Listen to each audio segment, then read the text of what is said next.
Yes, നിങ്ങൾക്ക് PDF കാണുന്നുണ്ടല്ലോ അല്ലെ? ഐ തിങ്ക് PDF വിസിബിൾ ആണ്. ഓക്കെ, ഇന്നലെ നമ്മൾ ഒരു മണിക്കൂറോളം നമ്മൾ ക്ലാസ് എടുത്തിട്ടുണ്ടായിരുന്നു. ഓക്കെ, അപ്പൊ അതുകൂടി നമ്മൾ ഇന്ന് സ്പീഡിൽ ഒന്ന് റിവിഷൻ ചെയ്തിട്ട് നമുക്ക് ക്ലാസ്സിലേക്ക് കിടക്കാം. ഓക്കെ, നമ്മൾ ഇന്നലെ റെക്കോർഡ് ചെയ്യാൻ പറ്റിയിട്ടില്ല. ഓക്കെ, റെക്കോർഡ് ചെയ്തിട്ടും കാര്യമില്ല, ബിക്കോസ് ക്ലാസ് 1 മണിക്കൂർ കൊണ്ട് കട്ടായി പോയല്ലോ.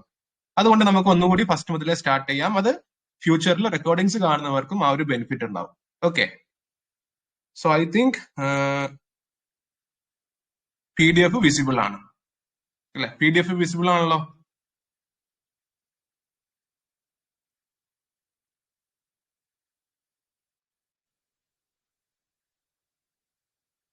ആരെങ്കിലും ഒരാളൊന്ന് റെസ്പോണ്ട് ചെയ്ത്.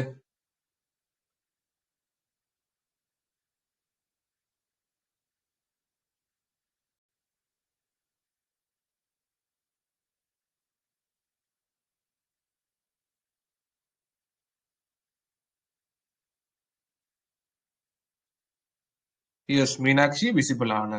Okay, so this is our first class. Okay, class 1 lecture 1.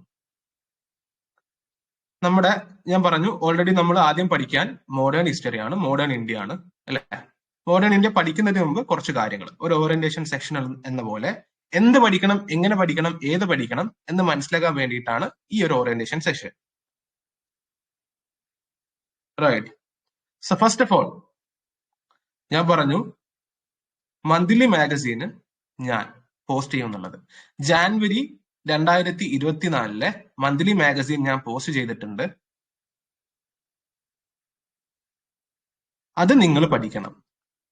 Okay, ഓരോ ആഴ്ചയും വീക്ക്ലി അല്ലെങ്കിൽ 7 to 10 ഡേയ്സ് കൂടുന്ന സമയത്ത് ഞാൻ അടുത്ത ഒരാഴ്ച ആകുമ്പോഴേക്ക് ഫെബ്രുവരി പോസ്റ്റ് ചെയ്യും. അങ്ങനെ ഓരോ ആഴ്ചയ്ക്കുള്ളിൽ ഓരോരോ മാസത്തിലെ കറണ്ട് അഫയേഴ്സ് ഞാൻ അപ്ലോഡ് ചെയ്യുന്നതായിരിക്കും. നമ്മുടെ ചാനലില് KS പ്രിപ് വിത്ത് മിയാൻ, ഓക്കെ, ആ ചാനലിലാണ് പോസ്റ്റ് ചെയ്യുക.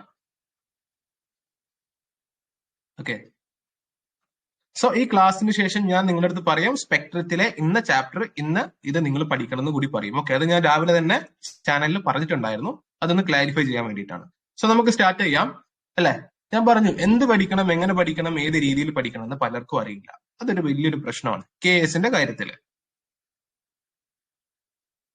അതിന് നമുക്ക് വഴികാട്ടിയായിട്ടുള്ളതാണ് പ്രീവിയസ് ഇയർ ക്വസ്റ്റ്യൻസ്. ഓക്കെ, ഏത് രീതിയിലാണ് ക്വസ്റ്റ്യൻസ് ഉണ്ടാവുക, എങ്ങനെയാണ് ക്വസ്റ്റ്യൻസ് ഉണ്ടാവുക. ഈ മോഡേൺ ഹിസ്റ്ററി അല്ലെങ്കിൽ മോഡേൺ ഇന്ത്യ എന്ന് പറഞ്ഞ ടോപ്പിക് വളരെ എളുപ്പത്തിൽ നമുക്ക് ഉത്തരത്തിലേക്ക് എത്താൻ പറ്റുന്ന ടോപ്പിക്കാണ്. മെയിൻസിനും ക്വസ്റ്റ്യൻസ് ഉണ്ട്, ഞാൻ പറഞ്ഞുതരാം. ഫസ്റ്റ് ക്വസ്റ്റ്യൻ നോക്കൂ. Mughal rule begin and ended with Panipat അല്ലെ? പാനിപ്പത്ത്, ബാറ്റിൽ ഓഫ് പാനിപ്പത്ത് ചോദിച്ചു. Marathas defeated in the third battle of Panipat, ബാറ്റിലിനെ കുറിച്ച് ചോദിക്കുന്നു. French rule begin with Panipat, French power ended with Panipat. Okay, first question was something related with Maratha empire and the battle of Panipat അല്ലെ?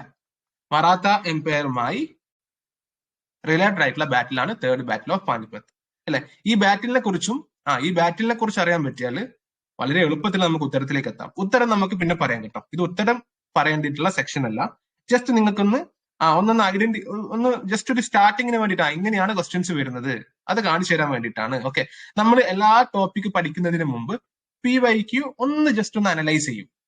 Okay, we will analyse the PYQ. അതിനുശേഷം നമ്മൾ എന്ത് ചെയ്യും? Subject പഠിക്കും. Okay, വളരെ കൺസൈസ് ആയിട്ട്, വളരെ ചുരുങ്ങിയ അല്ലെങ്കിൽ വളരെ സ്മാർട്ട് വർക്ക് ആയിട്ട് നമ്മൾ സബ്ജക്ട് പഠിക്കും. അതിനുശേഷം നമ്മൾ എന്ത് ചെയ്യും? വീണ്ടും പ്രീവിയസ് ഇയർ ക്വസ്റ്റ്യനിലേക്ക് പോയി അത് സോൾവ് ചെയ്യും, നമ്മൾ പഠിച്ച കാര്യങ്ങൾ വെച്ചിട്ട്. ഇതാണ് നമ്മുടെ ഒരു സ്ട്രാറ്റജി. അപ്പൊ ഫസ്റ്റ് ഈ ക്ലാസ് നിങ്ങൾക്ക് ക്വസ്റ്റ്യൻസ് ഒന്ന് മനസ്സിലാക്കാൻ വേണ്ടിയിട്ടാണ്. First question. രണ്ടാമത്തെ ക്വസ്റ്റ്യൻ നോക്കൂ. അഷ്ടപ്രധാൻ, വീണ്ടും something related with the Maratha empire അല്ലെ? ശിവജി, മറാത്ത രാജ്യ, ട്രീറ്റി ഓഫ് പുരന്ദർ അല്ലെ? സോ അഗെയിൻ ട്രീറ്റീസും ട്രീറ്റീസും ബാറ്റിൽസും എല്ലാം നമുക്ക് ഇമ്പോർട്ടന്റ് ആണ്.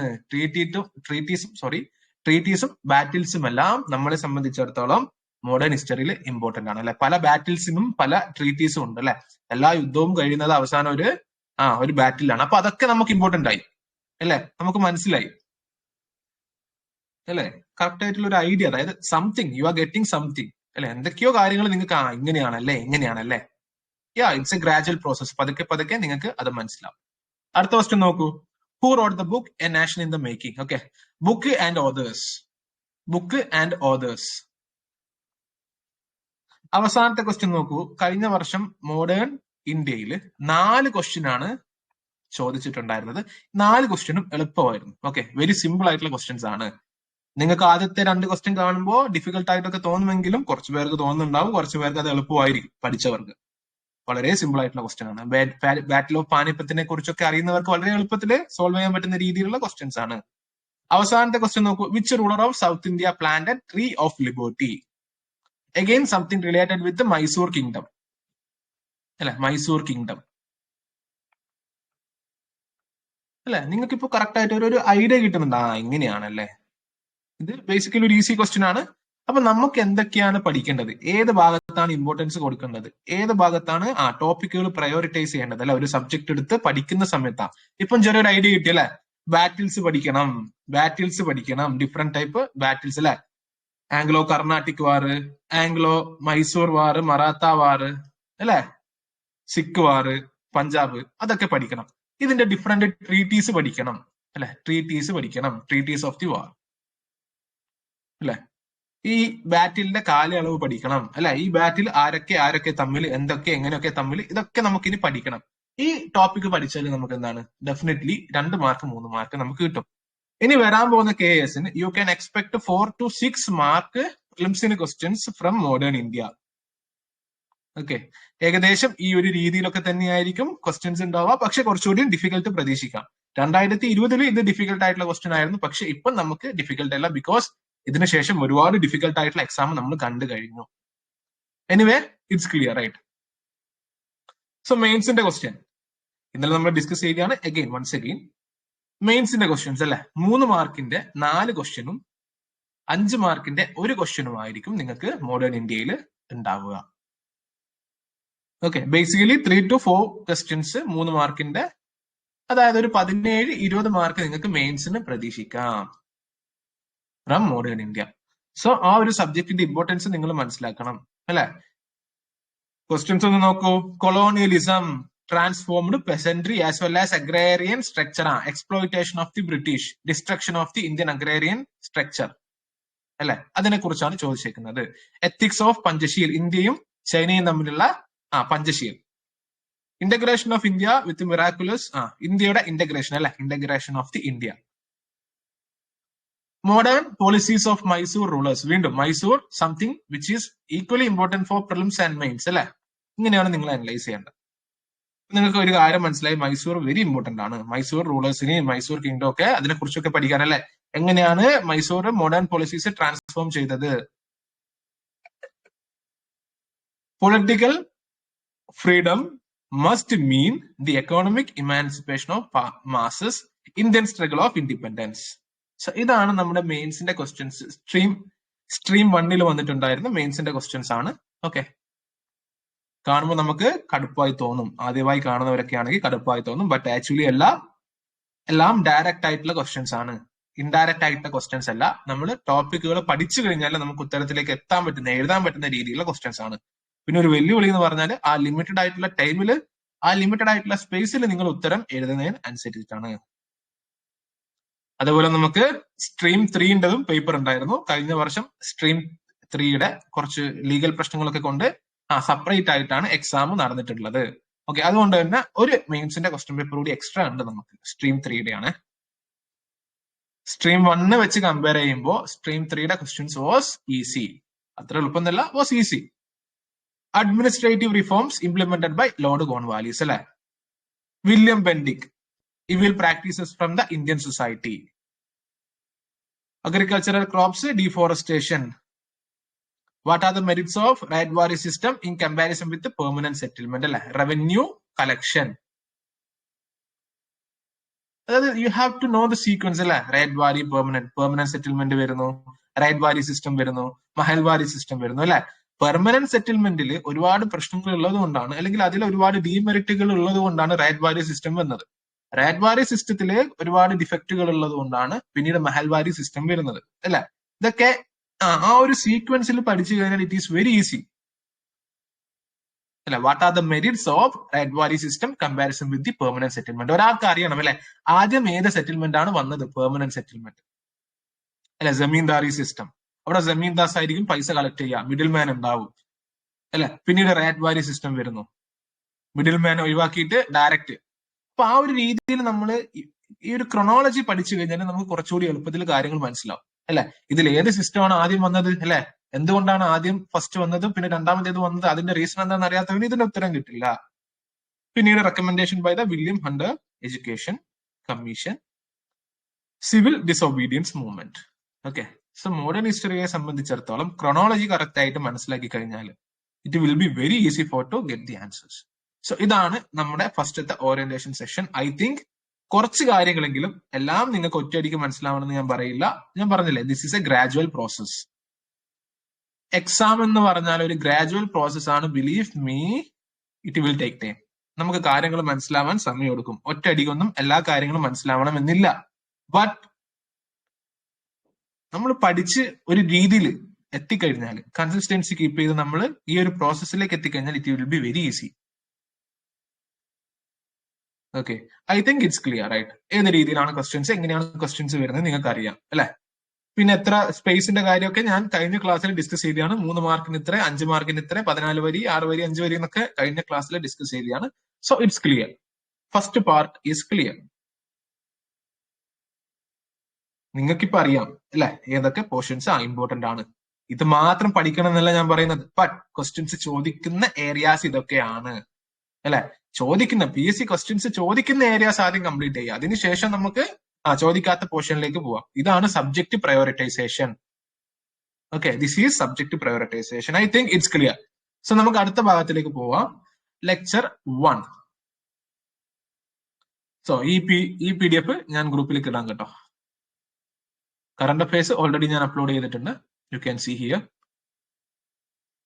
So this is the first lecture, class 1. Okay, the transition from medieval to modern. Basically നമ്മള് ഹിസ്റ്ററി പഠിക്കുന്ന സമയത്ത് അല്ലെ, മോഡേൺ ഹിസ്റ്ററി അല്ലെ, എല്ലാ അധ്യാപകരും, ഞാൻ അങ്ങനെ ആരെയും ക്രിട്ടിസൈസ് ചെയ്യുന്നതല്ല, ബട്ട് ബേസിക്കലി അല്ലെ, ഈവൻ ഇഫ് ദി സ്റ്റാൻഡേർഡ് ആയിട്ടുള്ള ബുക്കിലും മോഡേൺ ഹിസ്റ്ററിയുടെ സ്റ്റാർട്ട് ചെയ്യുന്നത് അഡ്വെന്റ് ഓഫ് യൂറോപ്യൻസ് നിന്നാണ് അല്ലെ. പോർച്ചുഗീസിന്റെ വരവും അതുമായി റിലേറ്റഡ് ആയിട്ടുള്ള കാര്യങ്ങളാണ് അല്ലെ മോഡേൺ ഹിസ്റ്ററി സ്റ്റാർട്ട് ചെയ്യുന്നത്.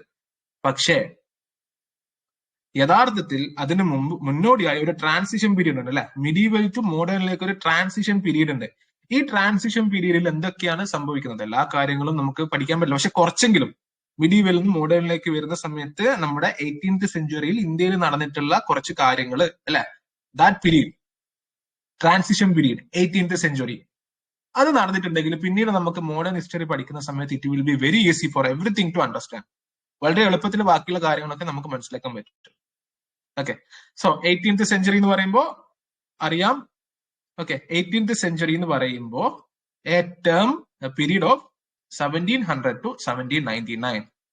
ഹിസ്റ്ററിയിൽ പലപ്പോഴും നമ്മൾ early 18th century, mid 18th century, end of the 18th century എന്നൊക്കെയാണ് പറയാം.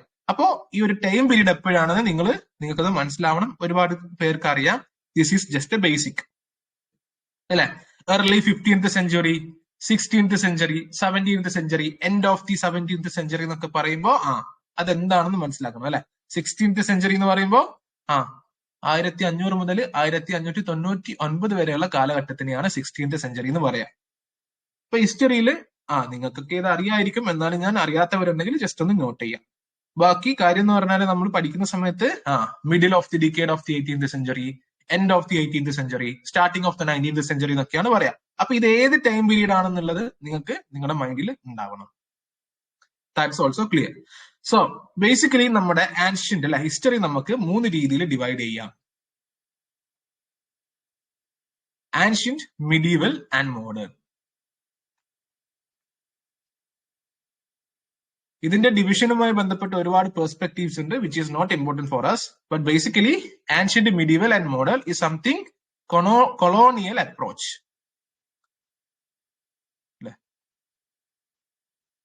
യൂറോപ്യൻ വരുന്നതോടുകൂടി മോഡേൺ ഹിസ്റ്ററി സ്റ്റാർട്ടായി എന്നാണ് ബേസിക്കലി പറയപ്പെടുന്നത്. ഓക്കെ, ഒരിക്കലും നിങ്ങളോട് what is ancient history, define medieval history എന്നൊന്നും പറയില്ല, PSC ചോദിക്കില്ല. അതുകൊണ്ട് തന്നെ സ്പെക്ട്രത്തിലെ ആദ്യ ചാപ്റ്റേഴ്സ് ഇതിനെ പറ്റിയിട്ടാണ്, which is not important for us. Okay, so ഈ ഒരു പീരീഡ് ഉണ്ടല്ലോ,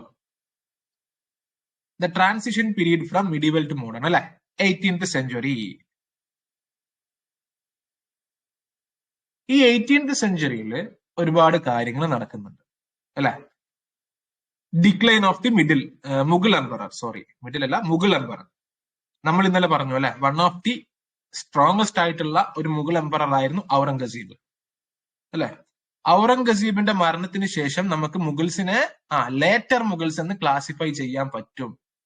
ലേറ്റർ മുഗൾസ് ഏർലി മുഗൾസുമായി വെച്ച് കമ്പയർ ചെയ്യുമ്പോൾ ലേറ്റർ മുഗൾസ് വീക്ക് ആയിരുന്നു അല്ലെ, വീക്ക് ആയിരുന്നു. ഇതൊക്കെ നമ്മൾ ഇന്നലെ ഡിസ്കസ് ചെയ്തതാണ്. നമ്മൾ ഇന്നും അത് പറയും, don't worry about that. Recordings കാണുന്നവർ ടെൻഷൻ അടിക്കണ്ട അല്ലെ. ട്രാൻസിഷൻ പീരീഡ് അല്ലെ, ഏർലി മുഗൾസ്, ലേറ്റർ മുഗൾസ്. ഔറംഗസീബിന്റെ മരണത്തിന് ശേഷം നമുക്ക് ബഹദൂർ ഷാ ഒന്നാമൻ മുതൽ ബഹദൂർ ഷാ രണ്ടാമൻ വരെയുള്ള മുഗൾസിനെ നമുക്ക് ലേറ്റർ മുഗൾസ് എന്ന് പറയാം. ആ സമയത്ത് തന്നെ അല്ല, ഒരു പവർ അവിടെ ഇല്ലാതെയാകുമ്പോൾ അല്ലെ, മുഗൾസിന്റെ പവർ അവിടെ ക്ഷയിക്കുന്ന സമയത്ത്, ഫ്രാഗ്മെന്റ് ചെയ്യപ്പെടുന്ന സമയത്ത്, ഒരു പവർ ഇല്ലാതെയാകുമ്പോൾ മറ്റൊരു പവർ ഉയർച്ചയിലേക്ക് വരുമല്ലോ. നിങ്ങൾ ഹിസ്റ്ററി നോക്കൂ, ഇപ്പൊ നമുക്ക് സൂപ്പർ പവേഴ്സ് എന്ന് പറയുന്നത് റഷ്യയും അല്ലെങ്കിൽ അമേരിക്കയുമാണ് അല്ലെ. ഡിഫറെന്റ് സെഞ്ചുറീസിൽ ഡിഫറെന്റ് ആയിട്ടുള്ള സൂപ്പർ പവേഴ്സ് ഉണ്ടായിരുന്നു. 15ാം നൂറ്റാണ്ടിൽ ഇപ്പോഴുള്ള അമേരിക്കയും റഷ്യയുമാണ് സൂപ്പർ പവർ എന്ന് പറഞ്ഞാൽ അല്ല, തെറ്റാണ് അല്ലെ. 16ാം നൂറ്റാണ്ടിൽ. ഇനി ഫ്യൂച്ചറിൽ എന്താണ്? ഫ്യൂച്ചറിൽ നമ്മുടെ കഴിഞ്ഞ കാലഘട്ടമൊക്കെ കഴിഞ്ഞ് ഇനി ഓരോരോ വർഷം കഴിഞ്ഞ് പോകുമ്പോഴും അടുത്ത സെഞ്ചുറിയിലൊക്കെ മേ ബി ഇപ്പോഴുള്ള സൂപ്പർ പവേഴ്സ് ആയിരിക്കില്ല അല്ലെ. May be India may become A super power. India already ഒരു സൂപ്പർ പവർ ആണ്. ഓക്കെ, എന്നാലും അതെ, ഒരു പവർ ഇല്ലാതെയാവുമ്പോൾ ഡെഫിനറ്റ്ലി അവിടെ മറ്റൊരു പവർ ഉയർന്നു വരും. അതാണ് ഹിസ്റ്ററി. സോ ഡെഫിനറ്റ്ലി മുഗൾസിന്റെ ഈ ഫ്രാഗ്മെന്റേഷൻ കാരണം, ഡിസ്ട്രക്ഷൻ കാരണം അവിടെ rise of the autonomous state, ഒരുപാട് സ്റ്റേറ്റുകൾ വരുന്നുണ്ടായിരുന്നു. Hyderabad, Bengal, Awadh and etcetera etcetera. നമ്മളത് പഠിക്കും. അതേപോലെ തന്നെ this 18th century has witnessed invasions. Okay, invasions from Irani and Durrani kingdoms. Irani and Durrani kingdoms. Nadir Shah, Ahmad Shah Abdali ഒക്കെ ഇൻവേഡേഴ്സ് ആയിരുന്നല്ലോ അല്ലെ. കണ്ടിന്യൂസ് ആയിട്ടുള്ള എന്താ പറയാ ഇൻവേഷൻസ് ഉണ്ടായിരുന്നു. ഓക്കെ, നാദിർ ഷാ പീക്കോക്ക് ത്രോണ് അടിച്ചുകൊണ്ട് പോകുന്നത് അല്ലെ, 1739 മുഹമ്മദ് ഷായുടെ കാലഘട്ടത്തിൽ. നമുക്കത് പഠിക്കാം, മുഗൾസിന്റെ കാര്യങ്ങളൊക്കെ നമ്മൾ പഠിക്കാം. റൈറ്റ്.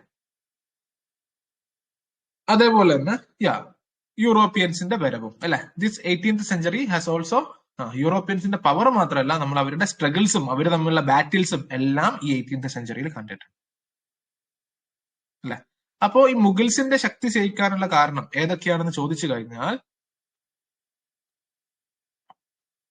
അല്ലെ, PSC ചോദിക്കുക, PSC may ask, what are the reasons for the decline of the Mughal Empire? ആ സമയത്ത് ദിസ് ഈസ് ദി ആൻസർ. 3 മാർക്കിന്റെ ക്വസ്റ്റ്യൻസ് ആണെങ്കിൽ ഇതാണ് നിങ്ങളുടെ ഉത്തരം. ഔറംഗസീബിന്റെ മിസ്ഗൈഡഡ് പോളിസീസ്. ഔറംഗസീബ് ഇപ്പോഴും അറിയാലോ, ഞാൻ പറയാതെ തന്നെ ഇന്നലെയും മെനാന്നും ഒക്കെ ന്യൂസിലുണ്ടായിരുന്നു. ഔറംഗസീബ് ന്യൂസ് കാണുന്നവരാണെങ്കിൽ അറിയാൻ പറ്റിയിട്ടുണ്ടാവും അല്ലെ. ഔറംഗസീബിന്റെ പ്രശ്നങ്ങൾ, ഔറംഗസീബിന്റെ ഓർത്തഡോക്സ് പോളിസീസ്. അതേപോലെ തന്നെ ഞാൻ പറഞ്ഞു, ഔറംഗസീബിന്റെ മരണത്തിന് ശേഷം 1707 മുതൽ ഒരു കാര്യം, ഈ ക്ലാസ്സിൽ PDF ഇല്ലാത്ത ഒരുപാട് കാര്യങ്ങൾ ഞാൻ ക്ലാസ്സിൽ പറയും. അത് നിങ്ങൾ നോട്ട് ചെയ്യണം, നിങ്ങളുടേതായിട്ടുള്ള രീതിയിൽ നിങ്ങൾ നോട്ട് ചെയ്യണം. ലൈവ് നടക്കുമ്പോൾ നോട്ട് ചെയ്യുക, അല്ലെങ്കിൽ ക്ലാസ് കേട്ട് പിന്നീട് നിങ്ങൾ ഓർത്തെടുത്ത് ആക്റ്റീവ് റീകോൾ ചെയ്ത് ഓർത്തെടുക്കുക, നോട്ട് ഉണ്ടാക്കുക. ഓക്കെ, സോ ഔറംഗസീബിന്റെ 1707 ഔറംഗസീബിന്റെ മരണത്തിന് ശേഷം വന്നിട്ടുള്ള വീക്ക് എംപയറർ അല്ലെ, എല്ലാവരും വീക്ക് ആയിരുന്നു. War of succession and the role of king makers അല്ലെ. പിന്നീട് ഓരോരോ എംപറേഴ്സ് തമ്മിൽ തന്നെ ഉണ്ടായ അടിപിടികൾ, യുദ്ധങ്ങൾ അല്ലെ, for the emperors role. Rise of the regional powers നമ്മളിപ്പോ പറഞ്ഞു അല്ലെ. ഇതൊക്കെ മുഗൾ ഡിക്ലൈറിന്റെ റീസൺസ് ആണ്. ഓക്കെ, നിങ്ങൾക്ക് കറക്റ്റ് ആയിട്ട് ഞാൻ അവിടെ കൊടുത്തിട്ടുണ്ട്. ഇതിലൊരു 4-5 പോയിന്റ് എഴുതാൻ പറ്റിയാൽ നല്ലോണം നിങ്ങൾക്ക് മാർക്ക് സ്കോർ ചെയ്യാൻ പറ്റും. Invasions of the Irani and Durrani kingdoms, advance of the European and weak emperors. I think it's clear, right അല്ലേ? സോ നമുക്ക് ലേറ്റർ മുഗൾസിലെ കുറച്ച് കാര്യങ്ങൾ ഒന്ന് സ്പീഡിൽ പറഞ്ഞു പോവാം. ഓക്കെ, നിങ്ങൾക്ക് കാര്യം കുറച്ചുകൂടി ഒന്ന് എളുപ്പമാവാൻ വേണ്ടിയിട്ടാണ്. Just A minute. യെസ്, കാര്യം കുറച്ചുകൂടി ഒന്ന് എളുപ്പമാവാൻ വേണ്ടിയിട്ടാണ്. ഓക്കെ, സോ നമുക്ക് ലേറ്റർ മുഗൾസിൽ അറിയാം 01707 ഔറംഗസീബ് മരിക്കുന്നത്. ഔറംഗസീബിന്റെ മരണത്തിന് ശേഷം ബഹദൂർ ഷാ ഒന്നാമനായിരുന്നു അടുത്ത എംപയർ. ഔറംഗസീബ് ആണ് എംപയർ എങ്കിലും അവിടെ പോളിസി മേക്ക് ചെയ്യുന്നത് സുൽഫിക്കർ ഖാൻ ആണ്. പേര് ഓർമ്മ ഉണ്ടല്ലോ അല്ലെ? ഇന്നലെ പറഞ്ഞ Zulfiqar Khan, real policy maker. ഈ പോളിസി മേക്കേഴ്സിന്റെ ഒരു കാര്യം എന്ന് വെച്ച് കഴിഞ്ഞാല് യഥാർത്ഥത്തിൽ ഭരിക്കുന്നത് ഒരാളാണെങ്കിലും ഡിസിഷൻസ് ഒക്കെ എടുക്കുന്നതും അല്ലെങ്കിൽ ഈ പറഞ്ഞ പോലെ എല്ലാ കാര്യങ്ങളും ചെയ്യുന്നത് കിങ് മേക്കേഴ്സ് ആയിരിക്കും. എന്ത് എപ്പം ചെയ്യണം. Okay, real powers will be in the hands of king makers.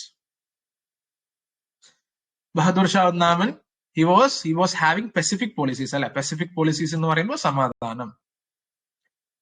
No more clash, loss of more territory. അതുകൊണ്ട് തന്നെ ക്ലാഷുകളില്ല. നമ്മള് പസഫിക് പോളിസീസ് അല്ലെ? എസ്പെഷ്യലി വിത്ത് ദ മറാത്താസുമായിട്ട് ഈ ഹാഡ് പീസ്. അതേപോലെ തന്നെ അതിന്റെ ഒരു ഭാഗമായിട്ട് രാജസ്ഥാനിലെ 2 ഓട്ടോണമസ് സ്റ്റേറ്റ്സ് മാർവാർ ആൻഡ് മേവാറിന് ഓട്ടോണമി നൽകി. Give autonomy by Bahadur Shah ഒന്നാമൻ. മറാത്താസിന്റെ പ്രിൻസിലെ 1689 പിടിച്ചു വെച്ചിട്ടുള്ള മുഗൾസ് പിടിച്ചു വെച്ചിട്ടുള്ള എംപറർ പിടിച്ചു വെച്ചിട്ടുള്ള പ്രിൻസ് ഷാഹു, പേരെന്താണ്? പ്രിൻസ് ഷാഹു. പ്രിൻസ് ഷാഹുവിനെ ബഹദൂർ ഷാ ഒന്നാമൻ വിട്ടയച്ചു. ഈ പ്രിൻസ് ഷാഹു തിരിച്ച് മറാത്തയിലേക്ക് പോകുമ്പോ അവിടെ ഉണ്ടാവുന്ന പ്രശ്നങ്ങളാണ് പിന്നീട് ഈ പറഞ്ഞ പോലെ മറാത്ത ഇതിന്റെ ഒക്കെ കാരണമായി മാറുന്നത്. അത് നിങ്ങളൊന്ന് ഓർത്തിരിക്കുക. ഇതാണ് ഞാൻ പറഞ്ഞത്. അതിന്റെ ഹിസ്റ്റോറിക്കൽ ഫാക്ടുകൾ കറക്റ്റ് ആയിട്ട് മനസ്സിലാക്കിയാൽ മതി.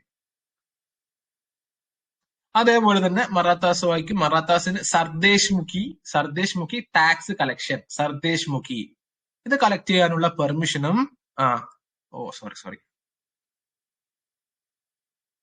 സർദേശ് മുഖി കളക്ട് ചെയ്യാനുള്ള പെർമിഷനും മറാത്താസിന് കൊടുത്തു. സർദേശ് മുഖി എന്ന് പറഞ്ഞാൽ ടാക്സ് ആണ്, ടാക്സ്. ഓക്കെ, ബട്ട് മറാത്താസിനോട് പീസ് ആണെങ്കിലും സിഖുകളോട് റിവോൾട്ട് ആയിരുന്നു. ഓക്കെ, അപ്പൊ ആ ഡിഫറൻസ് നിങ്ങൾ മനസ്സിലാക്കണം. എക്സാമിന് ചോദിക്കും. The later Mughals had conflict with both Marathas and Sikh. തെറ്റി അല്ലെ? Only they had conflict with Sikh അല്ലെ? സിഖ് റിവോൾട്ട്. ബന്ദ ബഹാദൂർ സിഖിന്റെ രാജാവാണ്. ആ സമയത്ത് സിഖിന്റെ ലീഡർ ആയിരുന്നു, രാജാവല്ല ലീഡർ. അപ്പോ ഒരുപാട് സിഖ് റിവോൾട്ടുകൾ ബഹദൂർ ഷാ ഒന്നാമന്റെ കാലഘട്ടത്തിൽ കാണാൻ സാധിച്ചിട്ടുണ്ട്.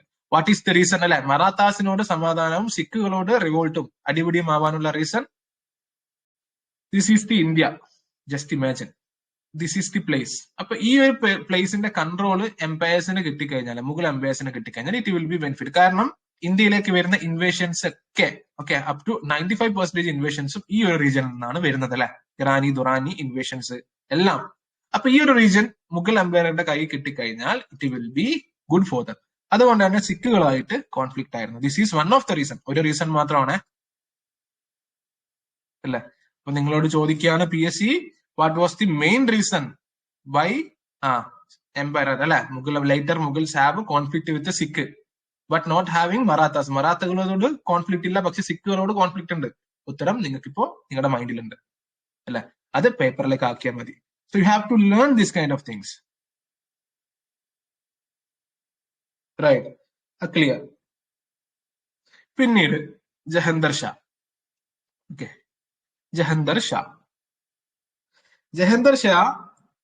ജഹന്തർ ഷാ വരുമ്പോഴേക്ക് സുൽഫിക്കർ ഖാൻ ഭയങ്കരമായിട്ട് സ്ട്രോങ് ആയിരുന്നു.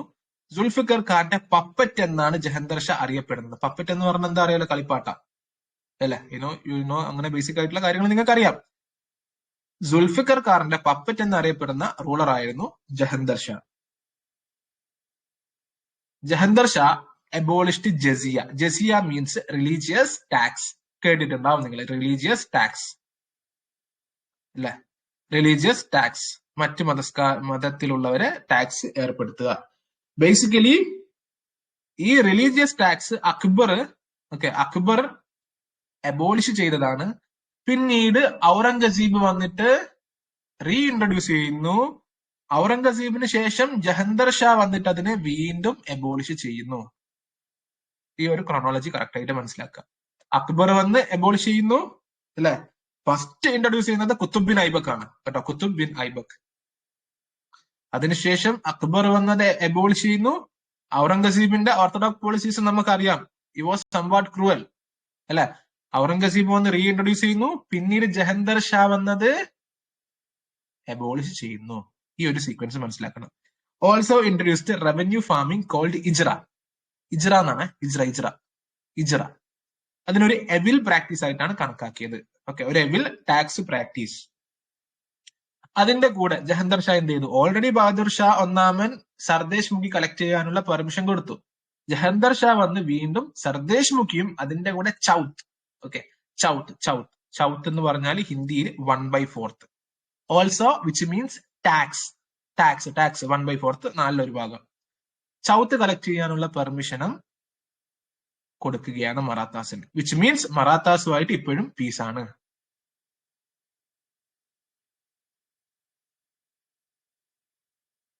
ക്ലിയർ അല്ലേ? ഡൗട്ടുകളൊന്നും ഇല്ലല്ലോ?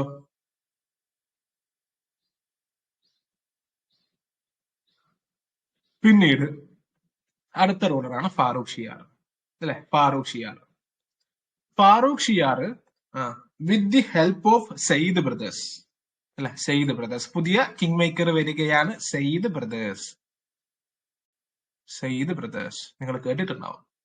സയ്യിദ് ബ്രദറിന്റെ ഹെൽപ്പോട് കൂടി ഫാറൂഖ് ഷിയാർ ജഹന്തർ ഷായെ മാറ്റി എംപററായി വരികയാണ്. ക്ലിയർ അല്ലേ? പുതിയ കേൾക്കുന്നില്ലേ? ആർക്കെങ്കിലും കേൾക്കാണ്ടിരിക്കുന്നുണ്ടോ?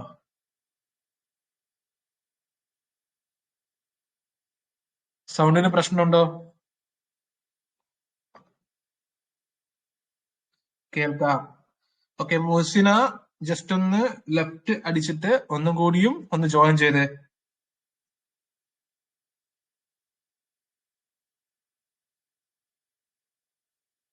ഒന്നുകൂടെ റിപ്പീറ്റ് ചെയ്യാമോ? എന്താണ് റിപ്പീറ്റ് ചെയ്യേണ്ടത്? താഹിറ ലാസ്റ്റ്. ഓക്കെ, അതായത് ജഹന്തർ ഷായുടെ കാര്യങ്ങൾ നമ്മൾ പറഞ്ഞു. ഇജ്റ, റവന്യൂ ഫാമിംഗ്, അതൊരു ഇവിൽ പ്രാക്ടീസ് ആയിട്ടാണ്. ഓക്കെ, ടാക്സ് ആണത്. ഇജ്റ എന്ന് പറഞ്ഞ ഒരു ടാക്സ് ആണ് റവന്യൂ ഫാമിംഗ്. ഓക്കെ, അതൊരു ഇവിൽ പ്രാക്ടീസ്. അതിനെങ്ങനെയാണ് കൺസിഡർ ചെയ്തിട്ടുണ്ടായിരുന്നത് അപ്പോഴുള്ള കർഷകർ. ഫാറൂഖ് ഷിയാർ, പിന്നീടുള്ള അടുത്ത എംപറർ ആണല്ലോ ഫാറൂഖ് ഷിയാറും സയ്യിദ് ബ്രദേഴ്സും. ഓക്കെ, സയ്യിദ് ബ്രദേഴ്സ് എന്ന് പറഞ്ഞാൽ 2 ബ്രദേഴ്സ് ആണ്, നമുക്ക് പഠിക്കാനുണ്ട്, ഫ്യൂച്ചറിൽ നമ്മൾ പഠിക്കും. ഇപ്പൊ അത് 2 പേരാണെന്ന് വിചാരിക്കാം. സയ്യിദ് ബ്രദറിന്റെ ഹെൽപ്പോട് കൂടി ഫാറൂഖ് ഷിയാർ എന്ത് ചെയ്തു? ജഹന്തർ ഷായെ ചവിട്ടി പുറത്താക്കി. എന്നിട്ട് ഫാറൂഖ് ഷിയാർ പുതിയ എംപററായി വരികയാണ്. ഇപ്പൊ മനസ്സിലായോ? അല്ല, പുതിയ എംപറർ വരികയാണ്. സോ ഫാറൂഖ് ഷിയാറിനെ സംബന്ധിച്ചിടത്തോളം നമുക്ക് പഠിക്കാനുള്ള ഏറ്റവും ഇമ്പോർട്ടന്റ് ആയിട്ടുള്ള കാര്യമാണ് issued farman of 1770. Farman means granting. ഓക്കെ, ഈ നമ്മുടെ ബ്രിട്ടീഷുകാരുടെ ചരിത്രത്തിൽ ഈ 1770 ഫാർമാനിന് ഭയങ്കര ഇമ്പോർട്ടൻസ് ഉണ്ട്. ജസ്റ്റ് ഒന്ന് ഓർത്തിരിക്കുക, അത് ഗ്രാൻഡ് ചെയ്തത് ഫാറൂഖ് ഷിയാർ ആണ്. എക്സിക്യൂട്ടഡ് ബണ്ട ബഹദൂർ, അല്ലെ? ബണ്ട ബഹദൂർ ഇപ്പൊ ആരാന്ന് നിങ്ങൾക്കറിയാം, സിഖ് ലീഡർ. നമ്മുടെ ബഹദൂർ ഷാ ഒന്നാമനുമായിട്ട് കോൺഫ്ലിക്റ്റ് ആയിട്ടുള്ള സിഖ് ലീഡറിനെ എക്സിക്യൂട്ട് ചെയ്തു, അല്ലെ? ഫാറൂഖ് ഷിയാർ വന്ന് എക്സിക്യൂട്ട് ചെയ്യുകയാണ്. റൈറ്റ്, എക്സിക്യൂട്ട് ചെയ്യുന്നു. വിച്ച് മീൻസ് ഇപ്പോഴും മുഗൾ എംപറേഴ്സിന് സിഖുകളുമായിട്ട് പ്രശ്നമുണ്ട്, അല്ലെ? അതല്ല അതിന്റെ അർത്ഥം. അങ്ങനെ നിങ്ങൾ കൂട്ടി വായിക്കണം, അല്ലെ? Executed the Sikh leader Banda Bahadur, അല്ലെ? ബഹദൂർ ഷാ ഒന്നാമന്റെ കാലഘട്ടത്തിൽ കോൺഫ്ലിക്റ്റുകൾ ഉണ്ടായിരുന്നു, പക്ഷെ എക്സിക്യൂട്ട് ചെയ്യുന്നത് ഫാറൂഖ് ഷിയാർ ആണ്. പിന്നീട് വന്നിട്ടുള്ള അടുത്ത റൂളറാണ് മുഹമ്മദ് ഷാ, അല്ലെ? ഈ സയ്യിദ് ബ്രദേഴ്സും നിങ്ങൾ നോക്കുക, ഇവർ തമ്മിലുള്ള കോൺഫ്ലിക്ട് ഞാൻ പറഞ്ഞു. ഈ ലേറ്റർ മുഗൾസ് തമ്മിലുള്ള കോൺഫ്ലിക്റ്റുകളാണ് one of the reason for their declare. ഇവർ തന്നെ അങ്ങോട്ടും ഇങ്ങോട്ടും പാരാക്കും. ഓക്കെ, അങ്ങനെ മനസ്സിലാക്കിയാൽ മതി. ഈ സെയ്ദ് ബ്രദേഴ്സും മറാത്ത പേഷ്വയായിട്ടുള്ള ബാലാജി വിശ്വനാഥും, ഓക്കെ, നമുക്ക് മറാത്ത എംപറർ പഠിക്കുന്ന സമയത്ത് ഡീപ്പായിട്ട് പഠിക്കാം. ഇപ്പോ മറാത്ത എംപറർ ആയിട്ടുള്ള Peshwa Balaji Vishwanath. Peshwa means prime minister. Okay, അതൊരു പൊസിഷൻ ആണ് മറാത്ത എംപയറിലുള്ള. Peshwa means prime minister. Balaji വിശ്വനാഥും കൂടിയിട്ട് സെയ്ദ് ബ്രദേഴ്സും കൂടിയിട്ട് എന്ത് ചെയ്തു? ഒരു കോൺസ്പിറസിയില് ഫാറൂഖ് ഷിയാറിനെ അങ്ങ് കൊന്നു, അസാസിനേറ്റ് ചെയ്തു. ക്ലിയർ അല്ലേ? ഡൗട്ട് ആവണ്ട കേട്ടോ. ഞാൻ ഈ പറയുന്നത് ജസ്റ്റ് ഒരു സ്റ്റോറി പോലെ നിങ്ങൾ കേട്ടിരിക്കുക. റൈറ്റ്. പിന്നീട് മുഹമ്മദ് ഷാ വരുന്നു, അല്ലെ? അങ്ങനെ ഫാറൂഖ് ഷിയാറിനെ കൊന്ന് മുഹമ്മദ് ഷാ വരുന്നു. മുഹമ്മദ് ഷാ എന്ത് ചെയ്തു? ഈ സെയ്ദ് ബ്രദേഴ്സിനെ ഒരു ത്രെഡ് ആണെന്ന് കണ്ടുകൊണ്ട് നിസാമുൽ മുൽക്ക്, ഹൈദരാബാദ് റൂളർ ആയിട്ടുള്ള നിസാമുൽ മുൽക്കിന്റെ സഹായത്തോടു കൂടി സെയ്ദ് ബ്രദേഴ്സിനെ കൊല്ലുന്നു. ഈ മുഹമ്മദ് ഷായെ നമ്മൾ not the man of the moment എന്നാണ് പൊതുവെ പറയുന്നത്. Not the man of the moment, because ഒരുപാട് റീജിയണൽ ഓട്ടോണമസ് സ്റ്റേറ്റ് ഉയർന്നു വരുന്ന ഒരു ടൈം ആയിരുന്നു മുഹമ്മദ് ഷാ. ഹൈദരാബാദ് വരുന്നു, ഓക്കെ, ബംഗാള് വരുന്നു, ഔദ് വരുന്നു. ഇതൊക്കെ ഒരു സെമി ഇൻഡിപെൻഡന്റ് ആയിട്ടുള്ള ഒരു സ്റ്റേറ്റ് ആയിട്ട് മാറുകയാണ്. അതേപോലെ തന്നെ Marathas was getting stronger at this period. മറാത്താസും ഭയങ്കര സ്ട്രോങ് ആയി വരികയാണ്. നോർത്തേണിലൊക്കെ അവർ എക്സ്പാൻഡ് ചെയ്ത് പോവുകയാണ്. ഓക്കെ, ഫേമസ് നാദിർ ഷായുടെ ഇൻവേഷൻസ് 1739 ഇൻവേഷൻസ്, അല്ലെ? പീക്കോക്ക് ത്രോണൊക്കെ എടുത്തുകൊണ്ട് പോകുന്നത്. അത് മുഹമ്മദ് ഷായുടെ കാലഘട്ടത്തിലാണ്. മുഹമ്മദ് ഷായുടെ കാലഘട്ടത്തിലാണ്. അതേപോലെ തന്നെ അഹമ്മദ് ഷാ അബ്ദാലിയുടെ ഇൻവേഷൻസ് ഒക്കെ ഈ പീരീഡിൽ നടക്കുന്നുണ്ട് കേട്ടോ. ഇങ്ങനെ ഫ്രീക്വന്റ് ആയിട്ട് അവരിങ്ങനെ ഇടക്കിടക്ക് വന്ന് ഇങ്ങനെ പോവുകയല്ലേ. അതുകൊണ്ട് ആ ഒരു പറഞ്ഞ പോലെ അവര് എപ്പോഴും വരുന്ന ഡേറ്റ് ഒന്നും ആലോചിച്ചിരിക്കേണ്ട ആവശ്യമില്ല. ഒരുപാട് തവണ വന്ന് പോയിട്ടുണ്ട്. Okay, so Muhammad Shah was considered as the not the man of the movement because ഒരുപാട് ഓട്ടോണമസ് സ്റ്റേറ്റ് അവിടെ വന്നു കഴിഞ്ഞു, സെമി ഇൻഡിപെൻഡന്റ് സ്റ്റേറ്റ് ആയിട്ട്, അല്ലെ? ഓരോ മുഗൾസ് വരുമ്പോഴും അവരുടെ പവർ ഇല്ലാതെയായി വരികയാണ്. അഹമ്മദ് ഷാ അടുത്ത റൂളറാണ്. മുഹമ്മദ് ഷാക്ക് ശേഷം അഹമ്മദ് ഷാ. വീണ്ടും ഓക്കെ, അബ്ദാലി എന്ന് പറയുന്നത് അഹമ്മദ് ഷാ അബ്ദാലിയാണ് കേട്ടോ. അഹമ്മദ് ഷായും അഹമ്മദ് ഷാ അബ്ദാലിയും രണ്ടും രണ്ടാളാണ്, ഒരാളാണെന്ന് വിചാരിക്കണ്ട. അഹമ്മദ് ഷാ എംപറർ ആയിരുന്നു, അഹമ്മദ് ഷാ അബ്ദാലി ഇൻവേഡർ ആയിരുന്നു. ഓക്കെ, പഞ്ചാബും മാൾട്ടാനും, പഞ്ചാബ് ആൻഡ് മാൾട്ടാന് പേർഷ്യൻ റൂളേഴ്സിന് സറണ്ടർ ചെയ്തു. അതേത് എംപറർ ആണെന്ന് ചോദിച്ചു കഴിഞ്ഞാൽ അഹമ്മദ് ഷാ.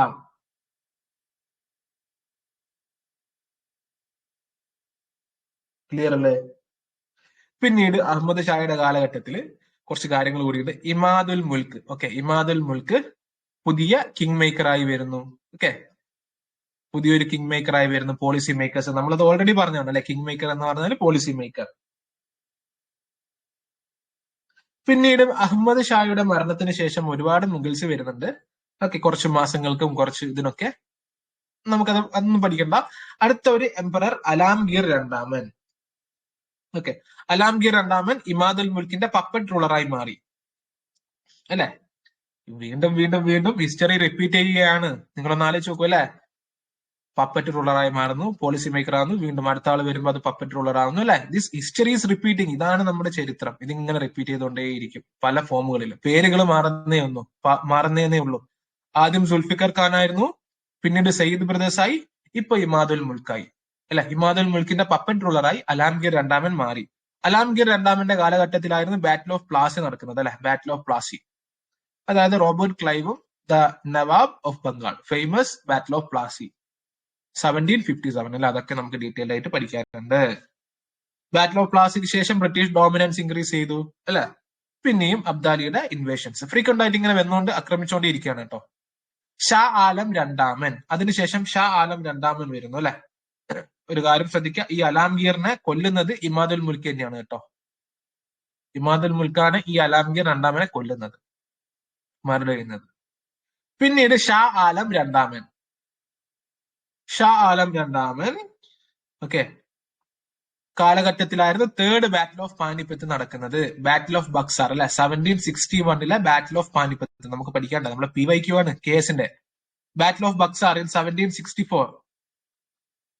ഷാ ആലം രണ്ടാമന്റെ കാലഘട്ടത്തിലാണ് ഇത് നടക്കുന്നത്. ഷാ ആലമിനെ സംബന്ധിച്ച് പറയുകയാണെങ്കിൽ ഷാ ആലം ഭരിക്കുന്ന സമയത്ത് മുഗൾസിന്റെ എംപയർ ഒക്കെ അത്യാവശ്യം ചുരുങ്ങി കഴിഞ്ഞിട്ടുണ്ടായിരുന്നു. ഓക്കെ, ഷാ ആലം ഈ മറാത്താസ് എന്ത് ചെയ്തു? Considered him as the rightful higher of Mughals. Okay, അതായത് മറാത്താസ് ഈ ഷാ ആലം രണ്ടാമനെ റൈറ്റ്ഫുൾ മുഗൾ ഹയർ ആയി കൺസിഡർ ചെയ്തു. ഓക്കെ, ജസ്റ്റ് അറിഞ്ഞിരിക്കുക. അതേപോലെ തന്നെ ഷാ ആലം രണ്ടാമന്റെ കാലഘട്ടത്തിൽ ഒരു ഫേമസ് സേയിങ് ഉണ്ടായിരുന്നു. സുൽത്താനത്ത് ഈ ഷാ ആലം അസ് ദില്ലി ടു പാലം. ഓക്കെ, അതായത് ദില്ലി മുതൽ പാലം എന്ന് പറഞ്ഞ സ്ഥലമാണ്. അത്രയേ ഇപ്പോ മുഗൾ എംപററിന്റെ പവർ ഉള്ളൂ, ബാക്കിയെല്ലാം ഇല്ലാതെയായി. അപ്പൊ ഈ ഫേമസ് സേയിങ് എന്താണ് സൂചിപ്പിക്കുന്നത്? മുഗൾ എംപററിന്റെ പവർ എല്ലാം ഫ്രാഗ്മെന്റ് ചെയ്യപ്പെട്ട് കഴിഞ്ഞു അല്ലെ. ഈ ഒരു ടൈം പീരീഡ് ആവുമ്പോഴേക്ക് ഷാ ആലം രണ്ടാമൻ വീഴുമ്പോഴേക്ക് ഏകദേശം അവസാനിക്കാനായിട്ടുണ്ടായിരുന്നു അല്ലെ. ഈ ഫേമസ് സേയിങ്ങിന്റെ മീനിങ് അതാണ്. റൈറ്റ് അല്ല, ഷാ ആലം രണ്ടാമനെയാണ് മറാത്താസ് റൈറ്റ്ഫുൾ ഹയർ ആയി കൺസിഡർ ചെയ്തത്. പിന്നീട് വരുന്നത് അക്ബർ ഷായാണ്. പിന്നീട് വരുന്ന മുഗൾ റൂളേഴ്സ് ഒന്നും അക്ബർ ഷാ രണ്ടാമൻ രാജാറാം മോഹൻ റോയ്ക്ക് രാജ എന്നുള്ള ടൈറ്റിൽ നൽകി. രാജാറാം മോഹൻ റോയെ ഇംഗ്ലണ്ടിലേക്ക് അയക്കാനൊക്കെ ഈ അക്ബർ ഷാ രണ്ടാമന്റെ പെൻഷൻ ഇൻക്രീസ് ചെയ്യാൻ വേണ്ടിയിട്ട് ഒരു കാര്യം ശ്രദ്ധിക്കുക, ഈ ഷാ ആലം രണ്ടാമന്റെ is considered as the first pensioner of the British East India company അല്ലെ. First Mughal emperor who got pension അത് ഷാ ആലം രണ്ടാമനാണ് കേട്ടോ, ഓർത്തിരിക്കുക. ഷാ ആലമിന്റെ കാലഘട്ടത്തിലാണ് യുദ്ധങ്ങൾ നടക്കുന്നതും first Mughal emperor to become pensioner of the company എന്ന് ചോദിച്ചു കഴിഞ്ഞാൽ ഷാ ആലം രണ്ടാമനാണ് കേട്ടോ, മറന്നു പോകാൻ പാടില്ല, ഓർത്തിരിക്കുക, ഇമ്പോർട്ടന്റ് ആണ്. First pensioner of the east India company. അതിനുശേഷം അക്ബർ ഷാ വരുന്നു. പെൻഷൻ ഇൻക്രീസ് ചെയ്യാൻ വേണ്ടിയിട്ട് എന്ത് ചെയ്തു? രാജാറാം മോഹൻ റോയിനെ ഇംഗ്ലണ്ടിലേക്ക് അയക്കാനൊക്കെ നോക്കുന്നുണ്ടായി. ഓക്കെ, രാജാറാം മോഹൻ റോയ്ക്ക് രാജ എന്നുള്ള ടൈറ്റിൽ നൽകിയത് Akbar Shah രണ്ടാമനാണ്.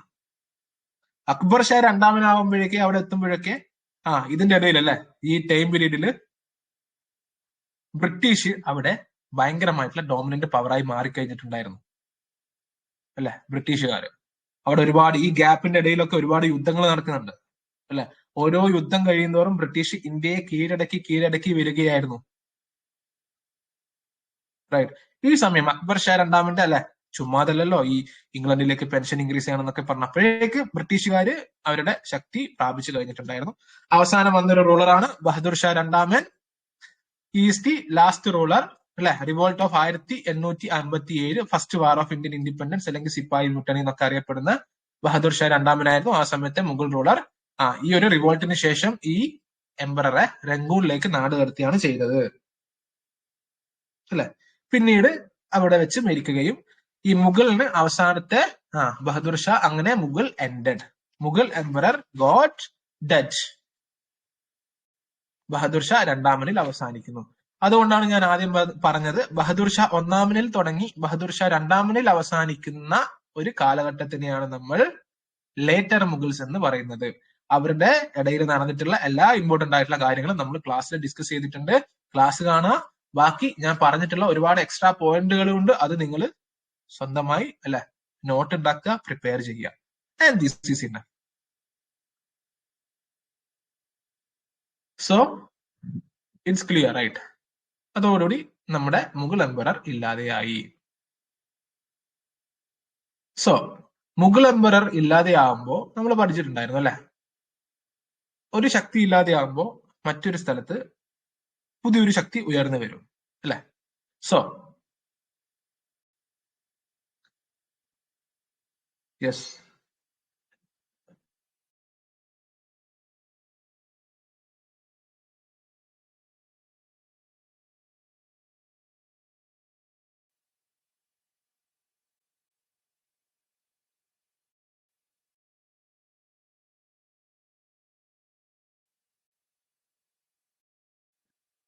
Okay okay okay.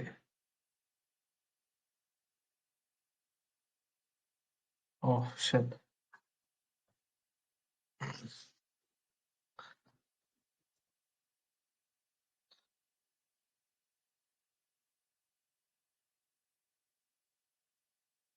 Okay, നിങ്ങൾക്ക് ഇപ്പൊ കാണാൻ പറ്റുന്നുണ്ട് അല്ലെ? So disintegration of the Mughal empire, അതിനുശേഷമുള്ള ആഫ്റ്റർ കാര്യങ്ങൾ അല്ലെ? ഓൾറെഡി ഞാൻ പറഞ്ഞു, ഒരു ശക്തി അവിടെ ഇല്ലാതെയാവുന്ന സമയത്ത് മറ്റൊരു ശക്തി അവിടെ ഉയർന്നു വരും അല്ലെ? അതിന്റെ എക്സാമ്പിൾ ആണ് മുഗൾ എംപയർ ഡിസിൻറ്റഗ്രേറ്റഡ് ആവുന്ന സമയത്ത് ഇൻഡിപെൻഡന്റ് സ്റ്റേറ്റുകൾ അല്ലെ, സക്സസർ സ്റ്റേറ്റ് ഉയർന്നു വരുന്നത്. നമുക്ക് ഈ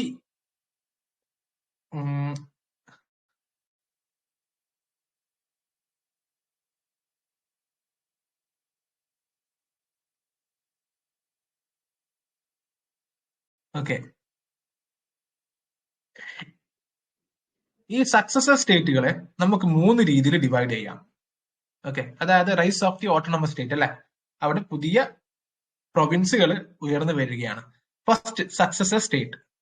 ഓക്കെ, സക്സസർ സ്റ്റേറ്റ്. രണ്ടാമത്തത് ന്യൂ സ്റ്റേറ്റ്, ന്യൂ സ്റ്റേറ്റുകൾ. മൂന്നാമത്തത് ഇൻഡിപെൻഡന്റ് സ്റ്റേറ്റുകൾ, ഇൻഡിപെൻഡന്റ് സ്റ്റേറ്റ്. സക്സസർ സ്റ്റേറ്റ് എന്ന് പറയുന്നത് ഓൾറെഡി എക്സിസ്റ്റിംഗ് ആയിട്ടുള്ള മുഗൾ പ്രൊവിൻസിൽ നിന്ന് ഉണ്ടായിട്ടുള്ള സ്റ്റേറ്റുകളെയാണ് സക്സസർ സ്റ്റേറ്റ് എന്ന് പറയുന്നത്. Example Hyderabad, Bengal, Awadh and Carnatic. Okay, new സ്റ്റേറ്റുകൾ എന്ന് പറയുന്നത് മുഗൾസുമായിട്ടുള്ള പ്രശ്നം കൊണ്ട് പുതുതായി രൂപീകരിക്കപ്പെട്ടിട്ടുള്ള സ്റ്റേറ്റുകളെയാണ് നമ്മൾ ന്യൂ സ്റ്റേറ്റുകൾ എന്ന് പറയുന്നത്. എക്സാമ്പിൾ മറാത്താസ് ആൻഡ് സിഖുകൾ അല്ലെ, ഭയങ്കരമായിട്ടുള്ള റബൽ കൊണ്ട് ഫോം ചെയ്തിട്ടുള്ള സംസ്ഥാനങ്ങളാണ്. സംസ്ഥാനങ്ങളല്ല, സ്റ്റേറ്റ്. പിന്നീടുള്ളത് ഇൻഡിപെൻഡന്റ് സ്റ്റേറ്റ് ആണ്.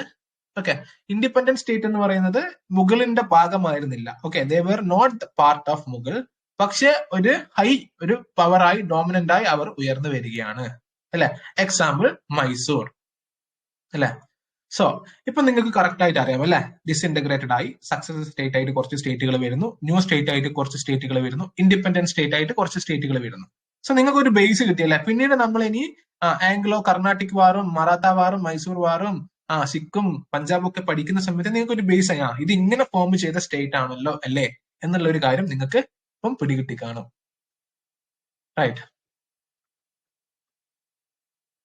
പിന്നീട് ജസ്റ്റ് നിങ്ങൾ ഓർത്തിരിക്കുക, എക്സാമിന് ചോദിക്കാനുള്ള സാധ്യത ഉണ്ട്. ഓക്കെ, സ്റ്റേറ്റും ഫൗണ്ടറും അതിന്റെ കീ ഡെവലപ്മെന്റും നമുക്ക് സ്പീഡിൽ ഒന്ന് ഡിസ്കസ് ചെയ്ത് പോവാം. സ്റ്റേറ്റ് ഹൈദരാബാദ് അല്ലെ. ഹൈദരാബാദ് ഇപ്പൊ എങ്ങനെ ഫോം ചെയ്ത സ്റ്റേറ്റ് ആണെന്ന് നിങ്ങൾക്കറിയാം. ഇതിന്റെ ഫൗണ്ടർ നിസാമുൽ മുൽക്ക് ആണ് കേട്ടോ. ഈ പേര് അറ്റ്ലീസ്റ്റ് നിങ്ങൾ ഓർത്തിരിക്കുക, നിസാമുൽ മുൽക്ക് ആണ്. Already Mubaris Khan. Okay, Mubaris Khan was the viceroy, Mughal viceroy ആണ്. അതായത് നിങ്ങൾ ഒരു കാര്യം ശ്രദ്ധിക്കുക, ഈ മുഗൾസ് ഉണ്ടല്ലോ, ഓക്കെ, മുഗൾസ് ഇവരെന്ത് ചെയ്യും, ഡയറക്റ്റ് എല്ലാ സെന്റേഴ്സ് അല്ലെങ്കിൽ ഡയറക്റ്റ് തന്നെ എല്ലാ സ്റ്റേറ്റുകളെയും റൂൾ ചെയ്യില്ല. പകരം ഇവർ എന്ത് ചെയ്യും, ഗവർണർമാരെയും വൈസ്രോയികളെയും ആയിരിക്കും അപ്പോയിന്റ് ചെയ്യുക.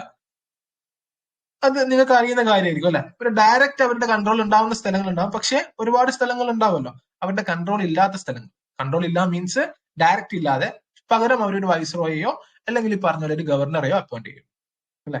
അങ്ങനെ മുഗൾസ് അപ്പോയിന്റ് ചെയ്തിട്ടുള്ള ഒരു വൈസ്രോയാണ് Mubaris Khan.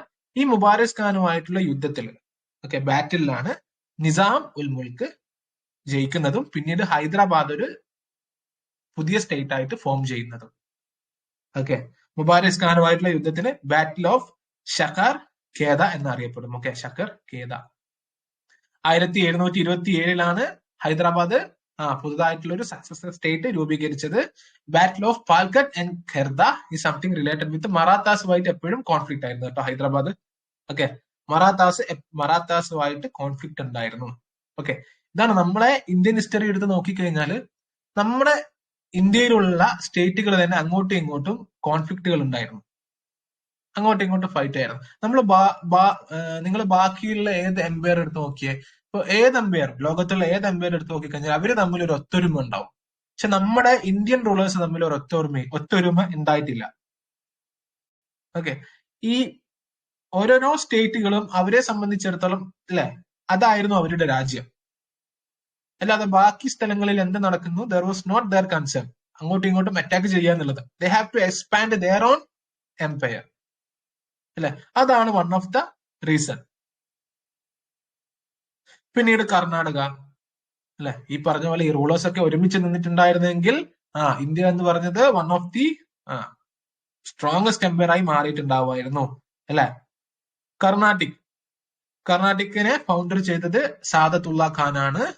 Okay, declared independence. Okay, ഈ സമയത്തും സാദത്തുള്ള ഖാന്റെ സമയത്ത് യൂറോപ്യൻ ഇന്റർവെൻഷൻസ് ഒക്കെ കണ്ടിട്ടുണ്ടായിരുന്നു. റൈറ്റ്, സാദത്തുള്ള ഖാൻ. അടുത്തത് ബംഗാളിലെ ഫൗണ്ടർ ചെയ്തിട്ടുള്ളത് മുർഷിദ് കൂലി ഖാൻ ആണ് അല്ലെ. മുർഷിദ് കൂലി ഖാനെ അൽവർദി ഖാൻ അല്ലെ, നിങ്ങൾ കേട്ടിട്ടുണ്ടോ? അൽവർദി ഖാൻ കൊല്ലുന്നു. അൽവർദി ഖാൻ കൊന്നതിന് ശേഷം അൽവർദി ഖാന്റെ കൊച്ചുമകനാണ് സിറാജ് ദൗള. ഇത് നിങ്ങൾ കേട്ടിട്ടുണ്ടാവും അല്ലെ. ഈ സിറാജ് ദൗളയുമായിട്ടാണ് അല്ലെ, സീക്വൻസ് കറക്റ്റ് ആയിട്ട് മനസ്സിലാക്കുക. ഈ സിറാജ് ദൗളയായിട്ടാണ് പിന്നീട് ബാറ്റിൽ ഓഫ് പ്ലാസി നടക്കുന്നത് അല്ലെ. അൽവർദി ഖാൻ മുർഷിദ് കൂലി ഖാനെ സോ ബംഗാളിൽ Murshid Quli Khan introduced Malzamini system. Malzamini system is a kind of tax. Okay, revenue tax. Malzamini system introduce ചെയ്ത ആരാണ്? മുർഷിദ് കൂലി ഖാൻ അല്ലെ. അലിവർദി ഖാനുമായിട്ടുള്ള ബാറ്റിലിനെ ബാറ്റിൽ ഓഫ് ഖേരിയ എന്നാണ് അറിയപ്പെടുന്നത്. ഓക്കെ, പിന്നീട് ഔദ് അല്ലെ, സാദത്ത് ഖാന്. ഓക്കെ, സാദത്ത് ഖാനിന് ശേഷം സഫർദൻ ജംഗും ഷുജാ ഉദ്ദൗള. ഓക്കെ, പിന്നീട് ഇവരുടെ ടെറിട്ടറി കുറച്ചുകൂടിയും എക്സ്പാൻഡ് ചെയ്യുന്നതും കുറച്ചുകൂടി നല്ല രീതിയിൽ കൊണ്ടുവരുന്നതും സാദത്ത് ഖാനിന്റെ ശേഷമുള്ള റൂളേഴ്സ്. മറാത്താസിന്റെ ഛത്രപതി ശിവാജിയാണ് അല്ലെ ഫൗണ്ടർ ചെയ്തിട്ടുള്ളത്. മറാത്താസിനെ കുറിച്ചൊക്കെ നമുക്ക് കൂടുതൽ പഠിക്കാനുണ്ട്. മറാത്താസ് തമ്മിലുള്ള കോൺഫ്ലിക്റ്റുകൾ ഉണ്ടായിരുന്നു. ഓക്കെ, മറാത്താസ് ബേസിക്കലി അവര് തമ്മിൽ തന്നെ ഉണ്ടായിട്ടുള്ള കോൺഫ്ലിക്റ്റുകൾ കൊണ്ട് അതൊരുപാട് പ്രശ്നങ്ങൾ മറാത്താസിന് ഉണ്ടായിരുന്നു. Marathas basically was divided in to 5 groups അല്ലെങ്കിൽ 5 കോൺഫെഡറസി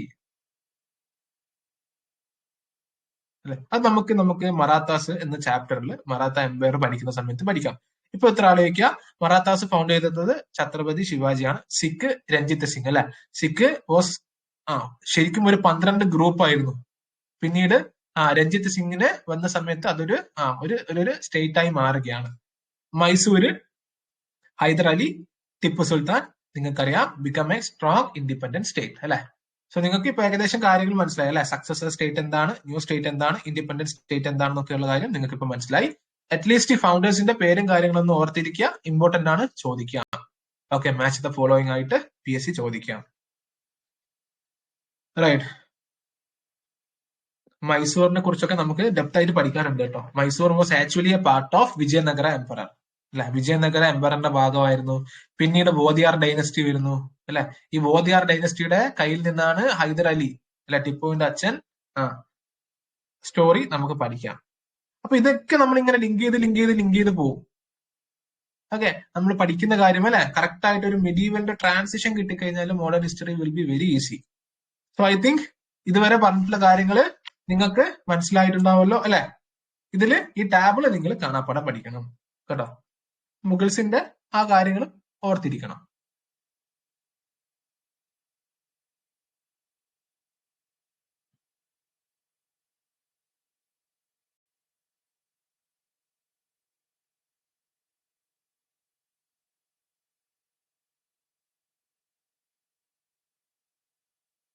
ഓക്കെ, ഇതുവരെ പറഞ്ഞിട്ടുള്ള കാര്യങ്ങൾ ക്ലിയർ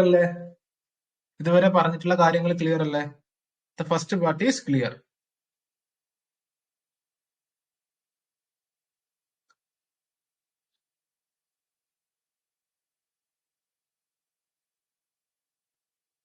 ഓക്കെ, നമ്മൾ പഠിച്ചു അല്ലെ 18th സെഞ്ചുറിയിൽ യൂറോപ്യൻ പൊളിറ്റിക്കൽ ട്രാൻസ്ഫോർമേഷൻ. ആക്ച്വലി ഇവിടെ നിന്നാണ് നമ്മുടെ മോഡേൺ ഹിസ്റ്ററി സ്റ്റാർട്ട് ചെയ്യുന്നത് അല്ലെ. ഇത്രയും സമയം നമ്മൾ പഠിച്ചത് ഇതിനൊരു ട്രാൻസിഷൻ ഒരു ഇതുണ്ടായിരുന്നു അല്ലെ, അതാണ് നമ്മൾ പഠിച്ചത്. സോ നമ്മുടെ ബേസിക്കലി നമ്മുടെ ക്ലാസ് സ്റ്റാർട്ട് ചെയ്യാണ്. അഡ്വെന്റ് ഓഫ് ദ യൂറോപ്യൻസ് അല്ലെ, advent of the Europeans. First വന്ന പോർച്ചുഗീസ് ആണ്, അവസാനം പോയിട്ടുള്ള ഫ്രഞ്ചുകളാണ്. ഇതൊക്കെ നിങ്ങൾക്ക് അറിയാം. ഈ ക്രോണോളജി ഓർഡർ കാണാപ്പാടം പഠിക്കുക. ഓക്കെ, പോർച്ചുഗീസ് ആണ് ആദ്യം വരുന്നത് 1496, ഡച്ച് പിന്നീട് വരുന്നു, ഇംഗ്ലീഷ് മൂന്നാമത് അല്ലെ, ഡെയിൻസ്, അവസാനം ഫ്രഞ്ച് ആണ് the last power to reach India. Right, yes, clear ആണ്. സോ ഇനി നമുക്ക് പഠിക്കാനുള്ളത് ഈ യൂറോപ്യൻസുമായി ബന്ധപ്പെട്ടിട്ടുള്ള കുറച്ച് കാര്യങ്ങളാണ്. ഇവരുടെ വരവും ഇതിനുശേഷം നടക്കുന്ന കുറച്ച് കാര്യങ്ങളൊക്കെ. സൂമിങ്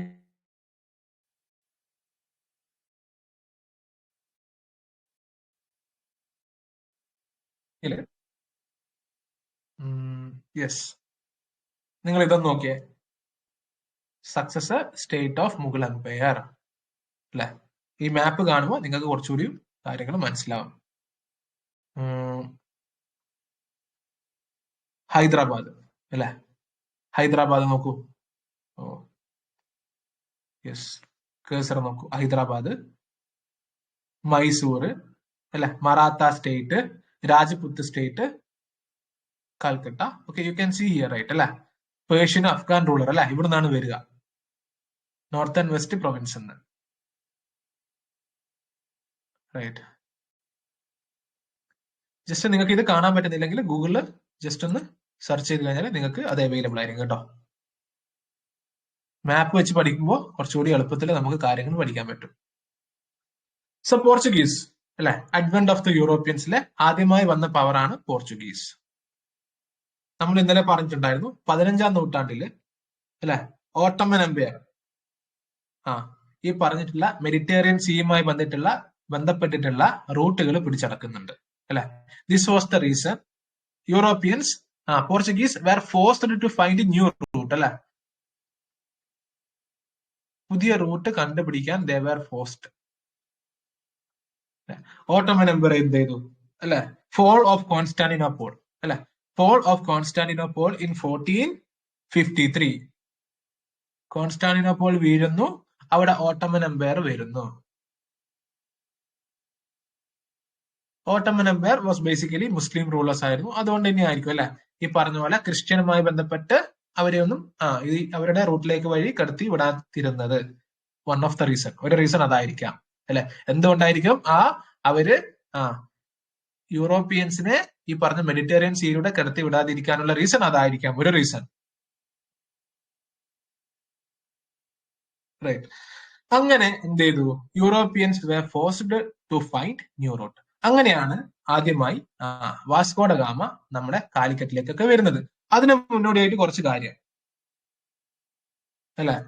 ബർത്തലോമിയോ ഡയസ് ആണ് 1487 become the first European to reach the Indian Ocean from Atlantic അല്ലെ. ബർത്തലോമിയോ ഡയസ് ജസ്റ്റ് ഒന്ന് ഓർത്തിരിക്കുക, 1487 is the first European to reach the Indian Ocean from Atlantic.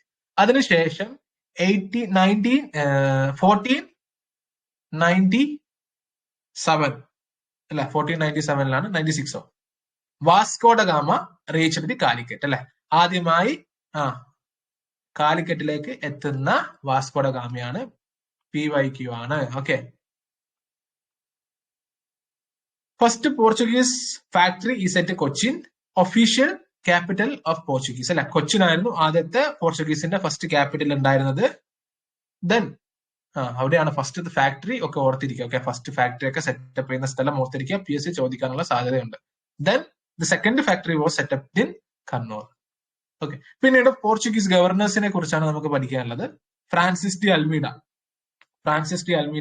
Was the first Portuguese viceroy in India അല്ലെ, first Portuguese viceroy in India. And he was famous for his blue water policy. Okay, blue water policy എന്ന് പറയുമ്പോൾ master in the see,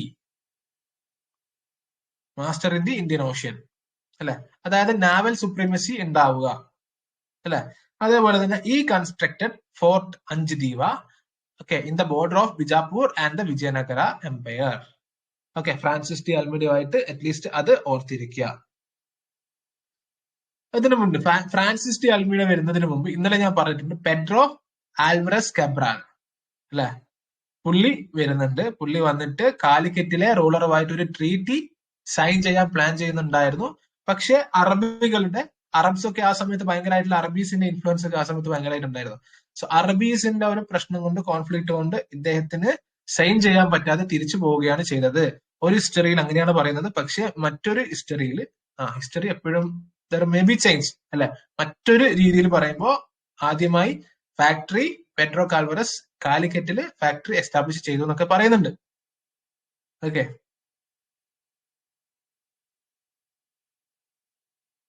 Francis T അൽബിയുടെ കാര്യം നമ്മൾ പറഞ്ഞു.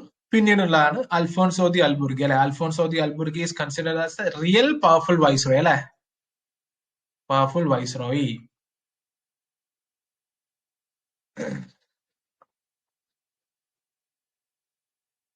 ഒന്ന് erase ചെയ്യട്ടെ.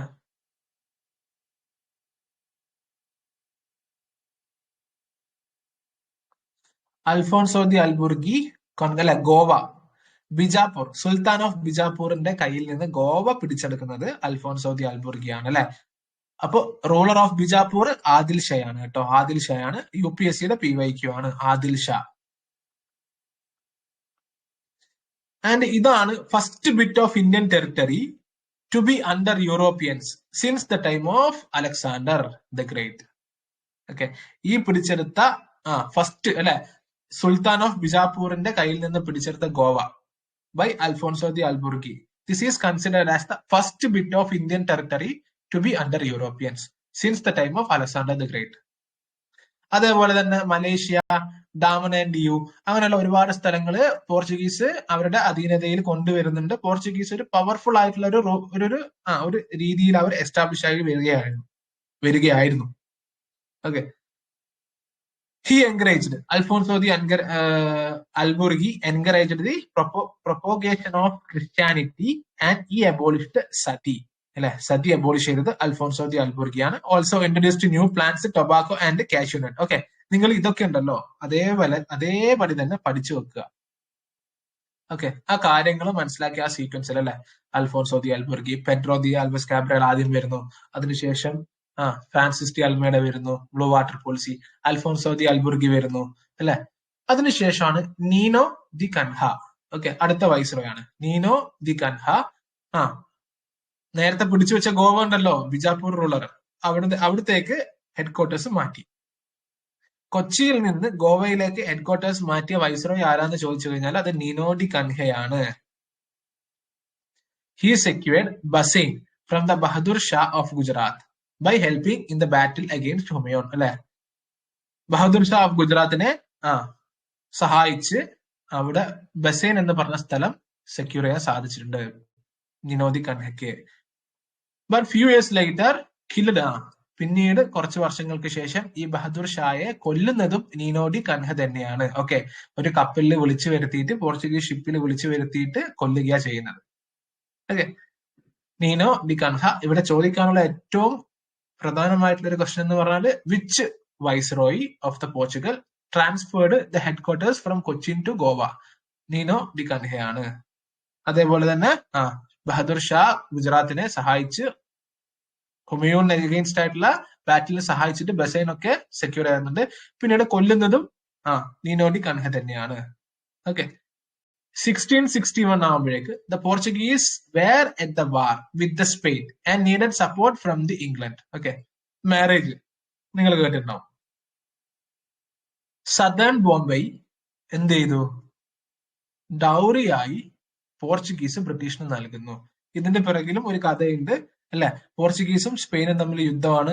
ആ യുദ്ധത്തിന് വേണ്ടിയിട്ട് പോർച്ചുഗീസിന് ഇംഗ്ലീഷിന്റെ സപ്പോർട്ടിന് വേണ്ടിയിട്ടാണ് ഈ കാര്യം ചെയ്യുന്നത്. ഓക്കെ, പോർച്ചുഗീസ് പ്രിൻസിനെ ചാൾസ് ഇംഗ്ലണ്ട് രാജകുമാരന് കല്യാണം കഴിച്ചു കൊടുക്കുകയാണ്. അപ്പോൾ ഡൗറി ആയിട്ട് സദേൺ ബോംബെ എന്ത് ചെയ്തു? പോർച്ചുഗീസുകാർ ബ്രിട്ടീഷുകാർക്ക് നൽകുകയാണ്, ട്രാൻസ്ഫേർഡ്. ഇങ്ങനെയാണ് സദേൺ ബോംബെ ബ്രിട്ടീഷുകാരുടെ അധീനതയിൽ കിട്ടുന്നത്.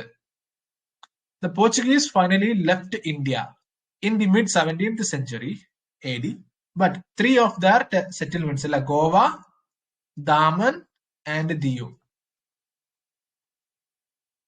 1961 വരെ അവരുടെ കയ്യിലുണ്ടായിരുന്നു. ഇതും നമുക്കറിയാം അല്ലെ, ഓപ്പറേഷൻ വിജയ് അല്ലെ, ഗോവ ലിബറേഷൻ. ഇതുവഴിയാണ് അത് ഇന്ത്യയിലേക്ക് വീണ്ടും കൊണ്ടുവന്നിട്ടുള്ളത്.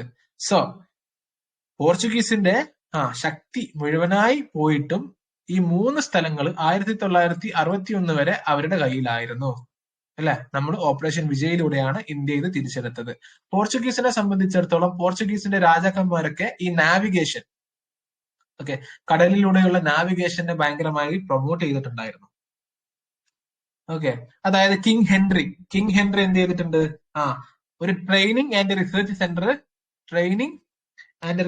Centre, okay, research institute four navigation purpose, okay, ocean റെഡിയായിട്ട് സ്റ്റാർട്ട് ചെയ്തിട്ടുണ്ടായിരുന്നു. ഓക്കെ, അതുകൊണ്ട് തന്നെ ഈ പോർച്ചുഗീസുകാരെ സംബന്ധിച്ചിടത്തോളം ദേ വർ supreme in navigation.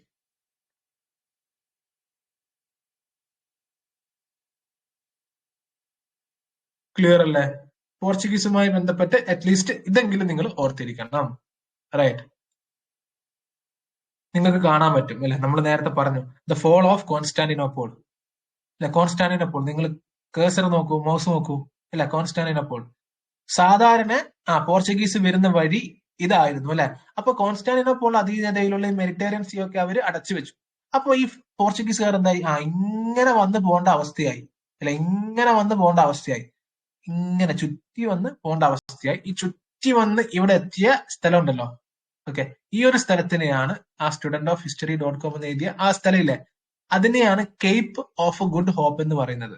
Okay, cape of good hope because it represented an opportunity അല്ലെ? ഇന്ത്യയിലേക്ക് അല്ലെങ്കിൽ ഈ പറഞ്ഞ പോലെ ഇന്ത്യൻ ഓഷ്യനിലേക്ക് എത്താനോ അല്ലെങ്കിൽ ഇന്ത്യയിലേക്ക് ട്രേഡ് എത്താനുള്ള ഒരു സാധ്യത ഈ കേപ്പ് ഓഫ് ഗുഡ് ഹോപ്പ് കാണിച്ചു നൽകി. അതുകൊണ്ടാണ് ഇതിനെ കേപ്പ് ഓഫ് ഗുഡ് ഹോപ്പ് എന്ന് പറയുന്നത്. ജസ്റ്റ് ഓർത്തിരിക്കുക കേട്ടോ. ഇങ്ങനെ വരേണ്ടി വരും, ഇങ്ങനെ വന്ന് ഇവിടെ എത്തി ഇങ്ങനെ പോയി, ഇങ്ങനെയാണ് ഇന്ത്യയിലേക്കും കാലിക്കറ്റിലേക്കും ഒക്കെ എത്തിയിട്ടുണ്ടായിരുന്നത്.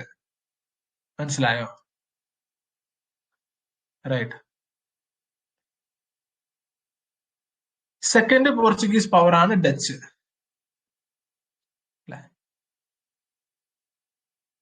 ഡച്ച്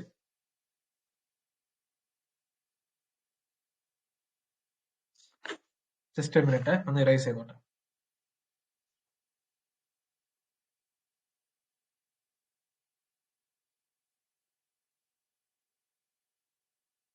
ഞാൻ നിങ്ങളോട് ഒരു ചോദ്യം ചോദിക്കുകയാണ്. ഈ പോർച്ചുഗീസിന്റെ പവർ ഇല്ലാതെയാവാനുള്ള കാരണങ്ങൾ എന്തൊക്കെയാണ്? 1-2 കാരണങ്ങൾ നിങ്ങൾക്ക് പറയാൻ പറ്റുമോ? 1-2 കാര്യങ്ങൾ നിങ്ങൾക്ക് പറയാൻ പറ്റുമോ? What was the reason, causes of the failure of the Portuguese?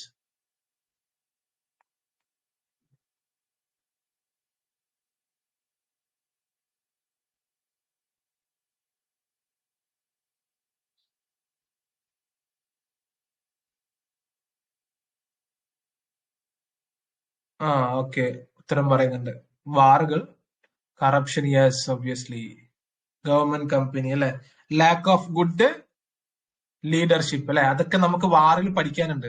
Okay, ഇവരുമായി തമ്മിലുള്ള വാറുകൾ, ബ്രിട്ടീഷ് ഇൻഫ്ലുവൻസ്. ഓക്കെ, അതെ അതെ, ബ്രിട്ടീഷുകാരുമായിട്ടുള്ള യുദ്ധം അല്ല, ബ്രിട്ടീഷ് അടുത്ത ഓരോരോ പുതിയ അഡ്വൻസ് ഇങ്ങനെ നടന്നുകൊണ്ടിരിക്കുകയാണ് അല്ലെ? ഡച്ചുകൾ വരുന്നു, ഇംഗ്ലീഷ് വരുന്നു, മെയിൻലി റിലീജിയസ് ദെൻ അഡ്മിനിസ്ട്രേഷൻ. എന്ന് പറഞ്ഞൊരു പോയിന്റ് ഉണ്ട് കേട്ടോ. ഹിസ്റ്റോറിയൻസ് പറയുന്നുണ്ട് ബേസിക്കലി ട്രേഡിന് വേണ്ടിയിട്ട് മാത്രമായിരുന്നില്ല ഇവർ ഈ റൂട്ട് കണ്ടുപിടിച്ചതെന്നൊക്കെ പറയുന്നുണ്ടായിരുന്നു. അതിന് പിറകിൽ ഇവരുടെ റിലീജിയൻ സ്പ്രെഡ് ചെയ്യാനും ഇവർ ഉദ്ദേശിച്ചിട്ടുണ്ടായിരുന്നു. അതും ഒരു ഫാക്ടറാണ്. റിലീജിയസ് പരമായിട്ട് എല്ലാ രീതിയിലും ഇവരുടെ റിലീജിയൻ എല്ലാ ലോകത്തുള്ള എമ്പാടും എത്തിക്കണം എന്നുള്ള രീതിയും അതായിരുന്നു ഇവരുടെ പ്രൈമറി ഉദ്ദേശം എന്ന് പറയുന്നുണ്ടായിരുന്നു. Okay, only able to control the nodes but not able to understand the local politics. Yes,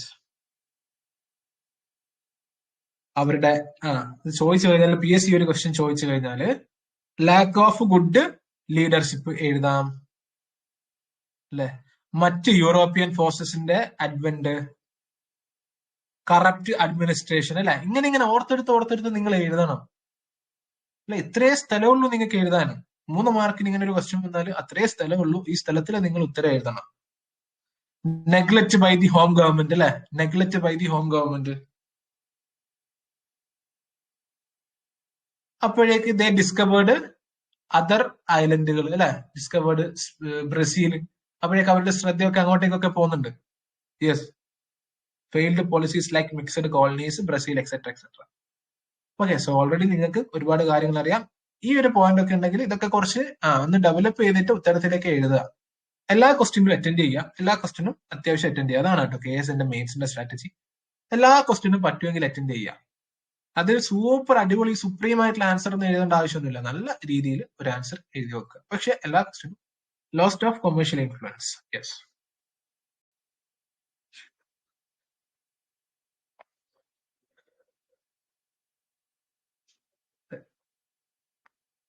negative ഉണ്ടോ? മീൻസ് നെഗറ്റീവ് ഒന്നുമില്ല.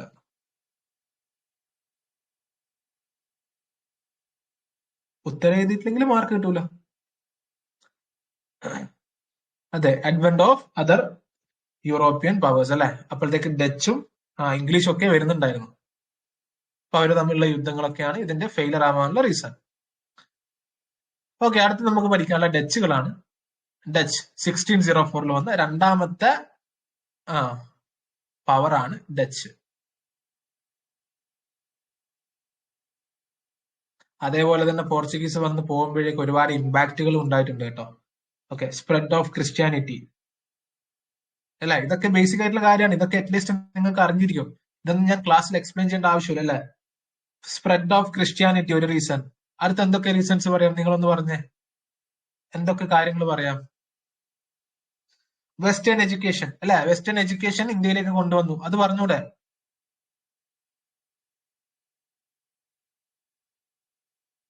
കുറെ പ്ലാന്റുകൾ അല്ലെ, tobacco, cashew nut, fruits, vegetable, potato, അതൊക്കെ നിങ്ങൾക്ക് എഴുതാം അല്ലെ. ഇമ്പോർട്ടൻസ് ഓഫ് നാവി, കാർട്ടാസ് സിസ്റ്റം അല്ലെ. സോണ പറഞ്ഞ ഇമ്പോർട്ടന്റ് പോയിന്റ് ആണ്. കാർട്ടസ് സിസ്റ്റം. ഓക്കെ, കാർട്ടസ് സിസ്റ്റം എന്ന് പറയാം. സീ പാസ് അല്ലെ. ആ സമയത്ത് ഒരു സമയത്ത് പോർച്ചുഗീസ് സുപ്രീം ആയിരുന്നു, ഭയങ്കര പവർഫുൾ ആയിരുന്നു. പിന്നീട് കാലം കഴിയുന്നതോറും ഈ പറഞ്ഞിട്ടുള്ള റീസണാൽ അവർ ഇല്ലാതെയാവുകയാണ് ചെയ്യുന്നത്. ആ സമയത്ത് അവർ ഇൻട്രൊഡ്യൂസ് ചെയ്തിട്ടുള്ള കാർട്ടസ് സിസ്റ്റം അല്ലെ, സീ പാസ്. യെസ് അല്ല, Portuguese also contributed to the field guns അല്ലെ, field guns.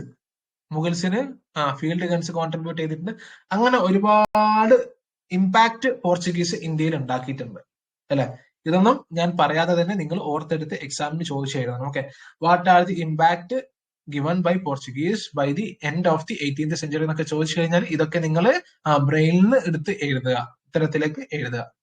So next one Dutch, നെതർലാൻഡുകൾ അല്ലെ, ഡച്ച്.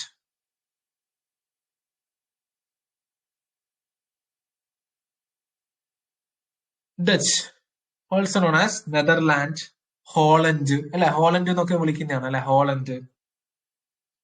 ബേസിക്കലി ഡച്ചുകള് they were very innovative people in business. അതേപോലെ തന്നെ ഇവരുടെ ഷിപ്പിംഗ് ടെക്നോളജി ഒക്കെ ഭയങ്കര സുപ്രീം ആയിരുന്നു. ഓക്കെ, ഇവരെ സംബന്ധിച്ചിടത്തോളം എന്താണ്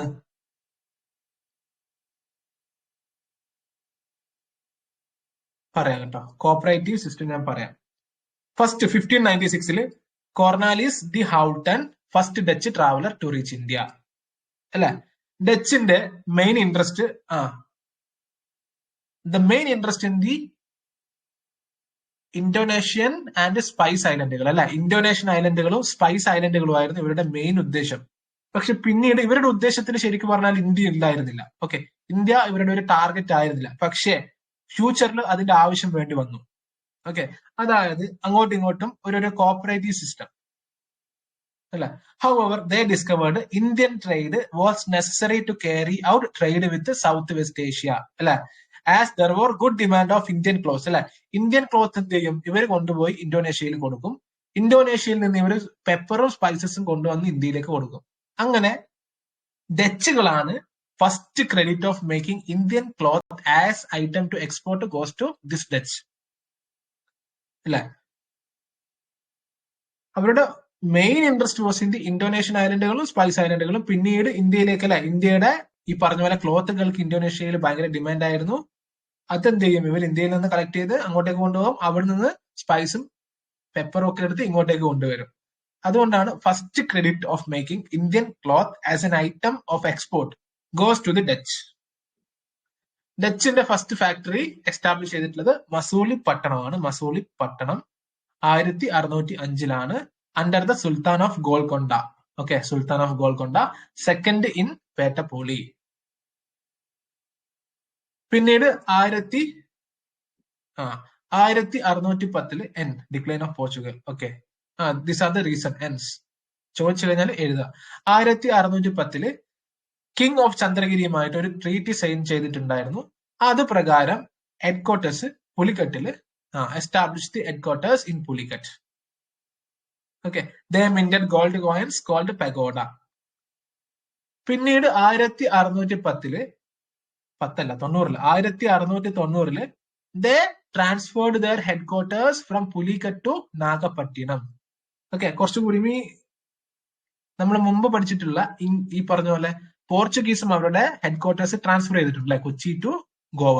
ഇതേപോലെ തന്നെ ഇവരും ട്രാൻസ്ഫർ ചെയ്യുന്നുണ്ട്. അത് ഇവരുടെ അഡ്മിനിസ്ട്രേഷൻ പർപ്പസിന്, കുറച്ചുകൂടിയും അഡ്മിനിസ്ട്രേഷൻ കൺവീനിയൻസിന് വേണ്ടിയിട്ടായിരിക്കും അങ്ങനെ ചെയ്യുന്നത്. Okay, the Dutch model of trade was based on cartel or cooperative system. ഇതാണ് ഞാൻ മുകളിൽ പറയാൻ ശ്രമിച്ചത്, കോപ്പറേറ്റീവ് സിസ്റ്റം അല്ലെ. ഇപ്പൊ നിങ്ങൾക്ക് ക്ലിയർ ആയി എന്തുകൊണ്ട് അങ്ങനെ പറയുന്നത്. ദ ഡച്ച് മോഡൽ അല്ലെ, ഇവിടുന്ന് സാധനം എടുക്കും അവിടെ കൊടുക്കും, ഒരു കോപ്പറേറ്റീവ് കാർട്ടൽ സിസ്റ്റം ആയിരുന്നു ഡച്ചിനെ സംബന്ധിച്ചിടത്തോളം. ഇൻ 1759 ബാറ്റിൽ ഓഫ് ബദേറ അല്ലെങ്കിൽ battle of Hooghly, Dutch were defeated by the British, thus ending the Dutch power in India. അല്ലെ, ഡച്ചുമായി ബന്ധപ്പെട്ട് നമുക്ക് കുറെ കാര്യങ്ങളൊന്നും പഠിക്കാനില്ല. അറ്റ്ലീസ്റ്റ് നിങ്ങൾ ഇതെങ്കിലും ഒന്ന് നോക്കി വെച്ചാൽ മതി. ഓക്കെ, ഈ പഠിക്കുന്ന കാര്യങ്ങൾ കൊണ്ട് ക്വസ്റ്റ്യൻ ചോദിച്ചു കഴിഞ്ഞാൽ നിങ്ങളുടെ ലോജിക് ഉപയോഗിച്ച് ഉത്തരത്തിലേക്ക് എത്തണം. ബാറ്റിൽ ഓഫ് ബദ്ര അല്ലെങ്കിൽ ബാറ്റിൽ ഓഫ് ഹൂഗ്ലി എന്ന് അറിയപ്പെടുന്ന ബാറ്റിലാണ്. ഇവിടെ എന്ത് ചെയ്തു, ബ്രിട്ടീഷുകാരുമായിട്ട് യുദ്ധം ചെയ്യുന്നു അല്ലെ. ഇതോടുകൂടി ഡച്ചിന്റെ പവർ ഡച്ച് ഇന്ത്യയിൽ നിന്ന് എൻഡ് ചെയ്യുകയാണ് ചെയ്യുന്നത് അല്ലെ. ആ ബാറ്റിൽ ഒന്ന് ഓർത്തിരിക്കുക, ബാറ്റിൽ ഓഫ് ബദേറ അല്ലെ. ഡച്ചുമായി സംബന്ധിച്ച് ഇതാണ് നമുക്ക് പറയാനുള്ളത്. ഡച്ച് ഫാക്ടറീസിന്റെ എല്ലാ യൂറോപ്യൻ പവേഴ്സിന്റെയും ഫസ്റ്റ് ഫാക്ടറീസ് ഓർത്തിരിക്കുക. ആരാണ് ഫസ്റ്റ് വരുന്ന വൈസ്രോയി എന്ന് ഓർത്തിരിക്കുക. വൈസ്രോയിസിന്റെ ഏറ്റവും ഇമ്പോർട്ടന്റ് ആയിട്ടുള്ള കാര്യങ്ങൾ ഓർത്തിരിക്കുക. ഓക്കെ, ഇതൊക്കെയാണ് ഇവിടെ പഠിക്കാനുള്ളത്. അല്ലാതെ ഇവിടെ PhD നിങ്ങൾ എടുക്കാൻ നിൽക്കരുത്. ഓക്കെ, അതോടുകൂടി ഈ ബാറ്റിൽ ഓഫ് ബദേറോടുകൂടി നമ്മുടെ ഡച്ചിന്റെ അവസാനിക്കുകയാണ്. അടുത്ത യൂറോപ്യൻ ഫോഴ്സ് ആണ് ഇംഗ്ലീഷ് അല്ലെ, ഇംഗ്ലണ്ട്. നമുക്ക് ഒരുപാട് കാര്യങ്ങൾ ഇംഗ്ലണ്ടിന്റെ അല്ലെങ്കിൽ ഇംഗ്ലീഷിന്റെ കാര്യത്തിൽ നമുക്ക് പറയാനുണ്ടാവും. 1600 കാലഘട്ടത്തിലാണ് അല്ലെ ബ്രിട്ടീഷുകാർ ഇന്ത്യയിലേക്ക് വരുന്നത് അല്ലെ. The royal charter was granted by queen Elizabeth അല്ലെ. 1600 ഒരു ട്രേഡിംഗ് കമ്പനിയായി വരുന്നു. പിന്നീട് ഇന്ത്യയിലെ ഒട്ടുമിക്ക സിറ്റീസും സ്റ്റേറ്റുകളും ബ്രിട്ടീഷുകാരുടെ അധീനതയിൽ വരികയാണ് ചെയ്യുന്നത്. 1600-കളിൽ royal charter by queen Elizabeth അല്ലെ 15 വർഷത്തേക്ക് exclusive privilege trading of east of the Cape of good Hope അല്ലെ. കേപ്പ് ഓഫ് ഗുഡ് ഹോപ്പ് എന്താണെന്ന് നിങ്ങൾക്ക് ഇപ്പൊ അറിയാം. East of the Cape of good Hope for a period of 15 years അല്ലെ. അപ്പോ charter grant ചെയ്തിട്ടുള്ളത് ക്യൂൻ എലിസബത്ത് ആണ്. അത് 15 വർഷത്തേക്കാണ് in the Cape of east of the Cape of good Hope. Company planned to open factory in Surat and send captain Hawkins in the court of Jahangir. ജഹാംഗീറിന്റെ ആഗ്രയിലുള്ള കോർട്ടിലേക്കാണ് ആദ്യമായി ക്യാപ്റ്റൻ ഹോക്കിങ്സ് വരുന്നത്. അതേപോലെ തന്നെ ജഹാംഗീർ അത് ഫെർമാൻ കൊടുക്കുന്നുണ്ട്. പക്ഷേ പോർച്ചുഗീസുകാരുടെ പവർ കൊണ്ട് ഇംഗ്ലീഷിന് അപ്പോ ഫാക്ടറി സെറ്റപ്പ് ചെയ്യാൻ സാധിക്കില്ല അല്ലെ. ആ സമയത്ത് മുംബൈ വന്നിട്ടുണ്ടായിരുന്നു അല്ലെ. മുംബൈ വന്നിട്ടുണ്ടായിരുന്ന ബ്രിട്ടീഷുകാർ was very powerful at that time. ഭയങ്കര പവർഫുൾ ആയിരുന്നു. അതുകൊണ്ട് തന്നെ ഇംഗ്ലീഷ് ഈ പറഞ്ഞ പോലെ ക്യാപ്റ്റൻ ഹോക്കിങ്സിന് ഇവിടെ നിന്ന് പോവേണ്ടി വന്നു വിത്തൗട്ട് ഓപ്പണിംഗ് ഫാക്ടറീസ്. പിന്നീട് 1612 captain Thomas Best okay Best പോർച്ചുഗീസിനെ സ്വാലി എന്ന സൂറത്തിന്റെ അടുത്തുള്ള പ്ലേസിൽ വെച്ച് ഡിഫീറ്റ് ചെയ്യുകയാണ്. ഓക്കെ, ഈ ഡിഫീറ്റ് കണ്ടുകൊണ്ട് എംപറർ ജഹാംഗീർ ഇംപ്രസ്ഡ് ആയിട്ട് അവർക്ക് എന്ത് ചെയ്തു, റോയൽ ഫെർമാൻ അലോ ചെയ്യുന്നു. 1613 allowing them to open their first factory at സൂറത്ത്. ഓർത്തിരിക്കുക, കമ്പനികളുടെ ഫസ്റ്റ് ഫാക്ടറി എപ്പോഴും ഓർത്തിരിക്കുക. ഡച്ചിന്റെ ഓർത്തിരിക്കുക, ഫ്രാൻസിന്റെ എല്ലാം ഓർത്തിരിക്കുക, ഇമ്പോർട്ടന്റ് ആണ്. So they opened their first factory in Surat അല്ലെ. Captain Thomas Best. First temporary factory മസൂളി പട്ടണമായിരുന്നു 1611. It is also the second factory. Okay, ഇപ്പൊ പെർമനന്റ് ഫാക്ടറി ഫസ്റ്റ് ഫാക്ടറി സൂറത്തിലാണ് 1613. In 615 sir Thomas Roe arrives in India അല്ലെ, sent by the king James I as the ambassador to the court of Jahangir to obtain the royal ഫെർമാൻ. അല്ലെ, ഈ Thomas Roe king James ആണ്, അല്ലെ, king ജെയിംസിന്റെ ambassador ആണ്, as an ambassador to the court of Jahangir. അവിടെയും royal ഫെർമാൻ അവർ ഒബ്റ്റെയിൻ ചെയ്യുന്നു, which allowed to set up their factory in all of India. അല്ലെ, ഇത്രയും നേരം നമ്മൾ പഠിച്ചത് ഇന്ന സ്ഥലത്താണ്. 615 ആവുമ്പോഴേക്ക് they want to establish their factory throughout India, in the whole of the India. അങ്ങനെ ഒരുപാട് സ്ഥലത്ത് അവർ ഫാക്ടറീസ് സെറ്റപ്പ് ചെയ്യുന്നുണ്ട്. 1616 English open their first factory in the south of Masulipatnam. Okay, first one in the south east coast. പിന്നീട് അവര് factories in the south, factories in the Deccan, factories in the Bengal, അല്ലെ, ബംഗാള്, ഇങ്ങനെ ഇന്ത്യയുടെ ഒട്ടുമിക്ക സ്ഥലത്തും ബ്രിട്ടീഷ് അവരുടെ supremacy ഉറപ്പിക്കുകയാണ്. അല്ലെ, നിങ്ങൾക്ക് ഇപ്പൊ ആ ഒരു സീക്വൻസ് കറക്റ്റ് ആയിട്ട് മനസ്സിലാവുന്നുണ്ടല്ലോ അല്ലെ. അടുത്ത ആള് വരുന്നു, ഫർമാന്, ജഹാംഗീർ, അല്ലെ, ജഹാംഗീറിന്റെ കോർട്ടിലേക്ക് വരുന്നു. ജഹാംഗീർ ആയിരുന്നല്ലോ അപ്പോഴത്തെ റൂളർ, എംപറർ. ജഹാംഗീറിന്റെ കാലഘട്ടത്തിലൊക്കെ മുഗൾസ് വാസ് ലിറ്റിൽ പവർഫുൾ, അല്ലെ, അതുകൊണ്ട് പെർമിഷൻ എടുക്കണം, അല്ലെ. എല്ലാം കണക്ട് ചെയ്ത് നമ്മൾ ആദ്യം പഠിച്ചിട്ടുള്ള കാര്യങ്ങൾ കണക്ട് ചെയ്ത് പോവാ.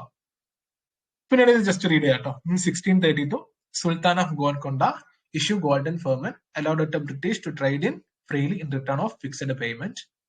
1639 Francis Day obtained the Mysore from Raja of Chandragiri and fortified it and built a small fort around it. It called Fort St. George. ഇംഗ്ലീഷിന്റെ ഫസ്റ്റ് ഫോർട്ട് ആണ് കേട്ടോ, ഫസ്റ്റ് ഫോർട്ടാണ് Fort Saint George. Fort Saint George important ആണ് കേട്ടോ, ഓർത്തിരിക്കുക. ബ്രിട്ടീഷുകാരുടെ ഫോർട്ടുകൾ, okay, ഫോർട്ടുകള്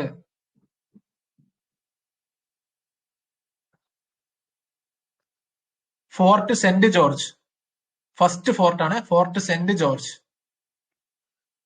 1639. ഇവിടെ തന്നെ Fort Saint David, Fort Saint David 1690. പിന്നെ ഇവിടെ ഇങ്ങ് ബംഗാളില് ഫോർട്ട് വില്യം. ഇതാണ് ബ്രിട്ടീഷുകാരുടെ മെയിൻ ഫോർട്ടുകൾ കേട്ടോ. ഫോർട്ട് വില്യം ഓർത്തിരിക്കുക, Fort William in 1690. Okay, first Fort Saint George ആണ്. Then in 1690 British bought the fort Devapatnam near Madras and renamed to Fort David. നമ്മൾ പറഞ്ഞു അല്ലെ, മദ്രാസിൽ തന്നെ Fort David. Factories in Deccan, അല്ലെ, Bombay received as dowry in 16, അല്ലെ, ഡക്കാനില് നമ്മൾ പറഞ്ഞു അല്ലെ, സദേൺ മുംബൈ ഓൾറെഡി ബ്രിട്ടീഷുകാർക്ക് ഡൗറിയായി കിട്ടി. സദേൺ ബോംബെ ബ്രിട്ടീഷുകാർക്ക് ഓൾറെഡി ഡൗറിയായി കിട്ടിയിട്ടുണ്ട്. അപ്പൊ ഓൾറെഡി അവർക്ക് അവിടെ ഫാക്ടറി സെറ്റപ്പ് ചെയ്യാനുള്ള അതാണ് ലിങ്ക് കണക്ട് ചെയ്യാം. പിന്നെ factories in Bengal on the south east coast, first factory in 1633. ഇതൊക്കെ ഇമ്പോർട്ടന്റ് ആണ് കേട്ടോ. 1651 at Hooghly the first English factory was setup in Bengal after receiving permission from sultan Shuja അല്ലെ. Portuguese lost Bombay as dowry to English. Southern Bombay, yes, N. In 1658, all establishment of the company in Bihar, Bengal and Orissa and Coromandel coast were brought under the control of Fort St. George. Fort St. George അല്ലെ. ഇവിടെയുള്ള എല്ലാ കാര്യങ്ങളും അല്ലെ, കോറമണ്ടലിലുള്ള എല്ലാ കാര്യങ്ങളും ഈ fort saint ജോർജിന്റെ കീഴിൽ കൊണ്ടുവന്നു, ഫോർട്ടിന്റെ കീഴിൽ കൊണ്ടുവന്നു അല്ലെ. In 1968, Bengal factories were placed under Fort Williams. ഇതേപോലെ തന്നെ ബംഗാളില് ഉള്ള ഫാക്ടറീസ് എല്ലാം ഫോർട്ട് വില്യത്തിന്റെ അധീനതയിലേക്ക് കൊണ്ടുവരികയാണ് അല്ലെ, ഫോർട്ടിലേക്ക് കൊണ്ടുവരികയാണ് ചെയ്യുന്നത്. And Magna Carta of the company ഫർമാൻ അല്ലെ, ഫാറൂഖ് ഷിയാർ ഇഷ്യൂ ചെയ്ത 1717. നമ്മള് കഴിഞ്ഞ ക്ലാസ്സിൽ പഠിച്ചിട്ടില്ല, കഴിഞ്ഞ ക്ലാസ് അല്ല, കുറച്ചു മുമ്പ് പഠിച്ചിട്ടേ ഉള്ളൂ. ഫാറൂഖ് ഷിയാർ 1717 ഫർമാൻ അല്ലെ, ഇതിനെ Magna Carta of the company എന്നാണ് പറയപ്പെടുന്നത്. Issued by the emperor Farrukh Siyar, confirming the privileges and granted earlier and extending them to the Gujarat and Deccan. ഇത് mission was under the John sermon ആയിരുന്നു കേട്ടോ. ബേസിക്കലി ഫാറൂഖ് ഷിയാർ ഫർമാൻ 1717 കൊടുക്കുന്നത് ഫാറൂഖ് ഷിയാറിന്റെ ഇൽനെസ് മാറ്റുന്നതോടു കൂടിയാണ് കേട്ടോ. ഒരു British doctor William Hamilton എന്നുള്ള ഡോക്ടർ ഫാറൂഖ് ഷിയാറിന്റെ ഒരു അസുഖം മാറ്റി കൊടുക്കുന്നു. അപ്പൊ ഇതിന്റെ ഒരു ഇതില് പുള്ളി ഏകദേശം ഫർമൻ ഇഷ്യൂ ചെയ്യുകയാണ്. ഫർമൻ of 1770. Right.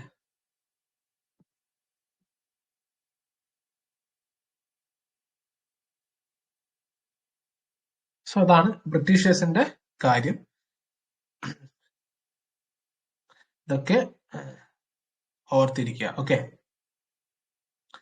Next one is Daines. ഇത് ഈ ക്ലാസ് ഉണ്ടല്ലോ, നിങ്ങൾ ഒരു ബേസിക് ആയിട്ടുള്ള ക്ലാസ് ആയിട്ട് എടുക്കുക. ഇനി നമ്മൾ ഈ ആംഗ്ലോ വാറുകള്, കർണാട്ടിക് വാറ്, ഫ്രഞ്ച് വാറ്, മറാത്ത വാറ്, ഇതിന്റെയൊക്കെ എക്സ്റ്റൻഷൻ ആയിട്ടായിരിക്കും നമ്മൾ പഠിക്കുക. ഓക്കെ, ഇതിന്റെയൊക്കെ ഒരു എക്സ്റ്റൻഷൻ ആയിട്ടായിരിക്കും നമ്മൾ പഠിക്കുക. അതുകൊണ്ട് തന്നെ ഈ ക്ലാസ്സിൽ പറയുന്ന ഈ പോയിന്റ്സ് ഒക്കെ ഉണ്ടല്ലോ, ഇറ്റ്സ് വെരി ഇമ്പോർട്ടന്റ്. അറ്റ്ലീസ്റ്റ് ഈ പോയിന്റുകളെങ്കിലും നിങ്ങൾ പഠിക്കണം. ഓക്കെ, ഇതെങ്കിലും മസ്റ്റ് ആയിട്ട് പഠിക്കണം. സ്മാർട്ട് വർക്കോട് കൂടി ചിന്തിക്കുക, മസ്റ്റ് ആയിട്ട് പഠിച്ചേ പറ്റൂ. ഓക്കെ, ഈ പോയിന്റുകൾ മിക്കവാറും ഈ പോയിന്റുകളിൽ ഏതെങ്കിലും ഒരു പോയിന്റ് ആയിരിക്കും പ്രിലിംസിന് ചോദിക്കുക. ബാക്കിയുള്ള കാര്യങ്ങൾ മെയിൻസിനാണെങ്കിലും നമുക്ക് ഈ പോയിന്റുകളൊക്കെ വെച്ച് ലിമിറ്റഡ് ആയിട്ടുള്ള സ്പേസിൽ നമ്മുടെ ബ്രെയിൻ യൂസ് ചെയ്ത് നമുക്ക് ഉത്തരത്തിലേക്ക് എത്താൻ പറ്റുന്നതേ ഉള്ളൂ, അല്ലെ? അടുത്ത ഡെയ്ൻസ്, 1616 വന്ന Danes. Danes established their factory outpost in India by 1620 at Tranquebar. Tranquebar near Tanjore, Tamil Nadu. Land was leased from the Nayak King of Tanjore. അല്ലെ, ആ സമയത്ത് ഉണ്ടായിരുന്ന കിങ് ആണ് Nayak king.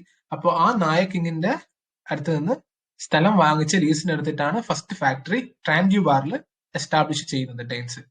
In 1755, they founded a colony called Frederick Nagor near Serampore, Bengal. Okay, 1755 അവര് ഒരു colony found ചെയ്യുന്നുണ്ട്, Frederiknagar near Serampore. അല്ലെ, ചോദിക്കാം BSc, which of the following Europeans established a colony in Serampore, Bengal എന്ന് ചോദിച്ചത് ഇതാണ് ഉത്തരം. ഓക്കെ, പിന്നീട് 1771 ഡാനിഷ് കമ്പനി വെന്റ് ബാങ്ക്രപ്റ്റ്.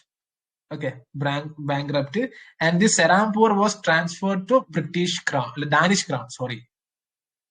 പിന്നീടാണ് ഇത് ബ്രിട്ടീഷിന് വിൽക്കുന്നത്. ആദ്യം ഡാനിഷ് ക്രൗണിലേക്ക് ബാങ്ക്രപ്റ്റ് ആയി, അല്ലെ, ബാങ്ക്രപ്റ്റ് ആയി പോകുന്ന ഒരു കമ്പനിയാണ് ഡാനിഷ് കമ്പനി. ബാങ്ക്രപ്റ്റ് ആയതുകൊണ്ട് തന്നെ സെറംപൂർ ഒക്കെ ആദ്യം ഡാനിഷ് ക്രൗണിന് കൊടുക്കുന്നു. പിന്നീട് ഇത് ബ്രിട്ടീഷുകാർക്ക് ഈ പറഞ്ഞ പോലെ ഡാനിഷ് സെല്ല് ചെയ്യാണ് ചെയ്യുന്നത്. Okay, 1845 sold in Indian colony to British, sell ചെയ്ത് പോവുകയാണ് ചെയ്യുന്നത്. ഈ Serampore was considered as the safe place for missionary activities, missionaries in India. പിന്നീട് ക്ലിയർ ആവുന്നുണ്ടല്ലോ അല്ലെ? പിന്നീട് അവരുടെ പ്രസൻസ് ആൻഡമാൻ ആൻഡ് നിക്കോബാറിലൊക്കെ ഉണ്ടായിരുന്നു. പക്ഷേ ത്രെഡ് ഓഫ് മലേറിയ കാരണം അവര് ഇന്ത്യ വിട്ടു പോവുകയാണ് ചെയ്യുന്നത്. ബേസിക്കലി ഡെയ്ൻസിന്റെ മെയിൻ ഉദ്ദേശം ഈ പറഞ്ഞ പോലെ ഫാക്ടറി സെറ്റപ്പ് ചെയ്യലോ, അല്ലെങ്കിൽ they were more concerned about the spread of their religion, അല്ലെ, spread of missionary activities, missionaries. അല്ലെ, ക്ലിയർ ആവുന്നുണ്ടല്ലോ? റൈറ്റ്. ഇനി ഫ്രഞ്ച് ആണ് നമുക്ക് പഠിക്കാനുള്ളത്. ഫ്രഞ്ച് നമുക്ക് അടുത്ത ക്ലാസ്സിൽ പഠിക്കാം. ഫ്രഞ്ചും അതിന്റെ കൂടെ തന്നെയുള്ള നമുക്ക് ഇനി അടുത്ത ലെക്ചറിൽ ബാറ്റിൽസും പഠിക്കണം. Okay, battles which is very important. Okay, ഇത്രയും നമ്മൾ പഠിച്ചത് ഇമ്പോർട്ടന്റ് എല്ലാം എന്നല്ല, പക്ഷെ ഇവിടുന്ന് ക്വസ്റ്റ്യൻസ് വരാനുള്ള സാധ്യത കുറവാണ്. അതുകൊണ്ട് തന്നെ ദിസ് ഈസ് ഇന്നഫ്. ഓക്കെ, ഇത് പഠിച്ചാൽ മതി.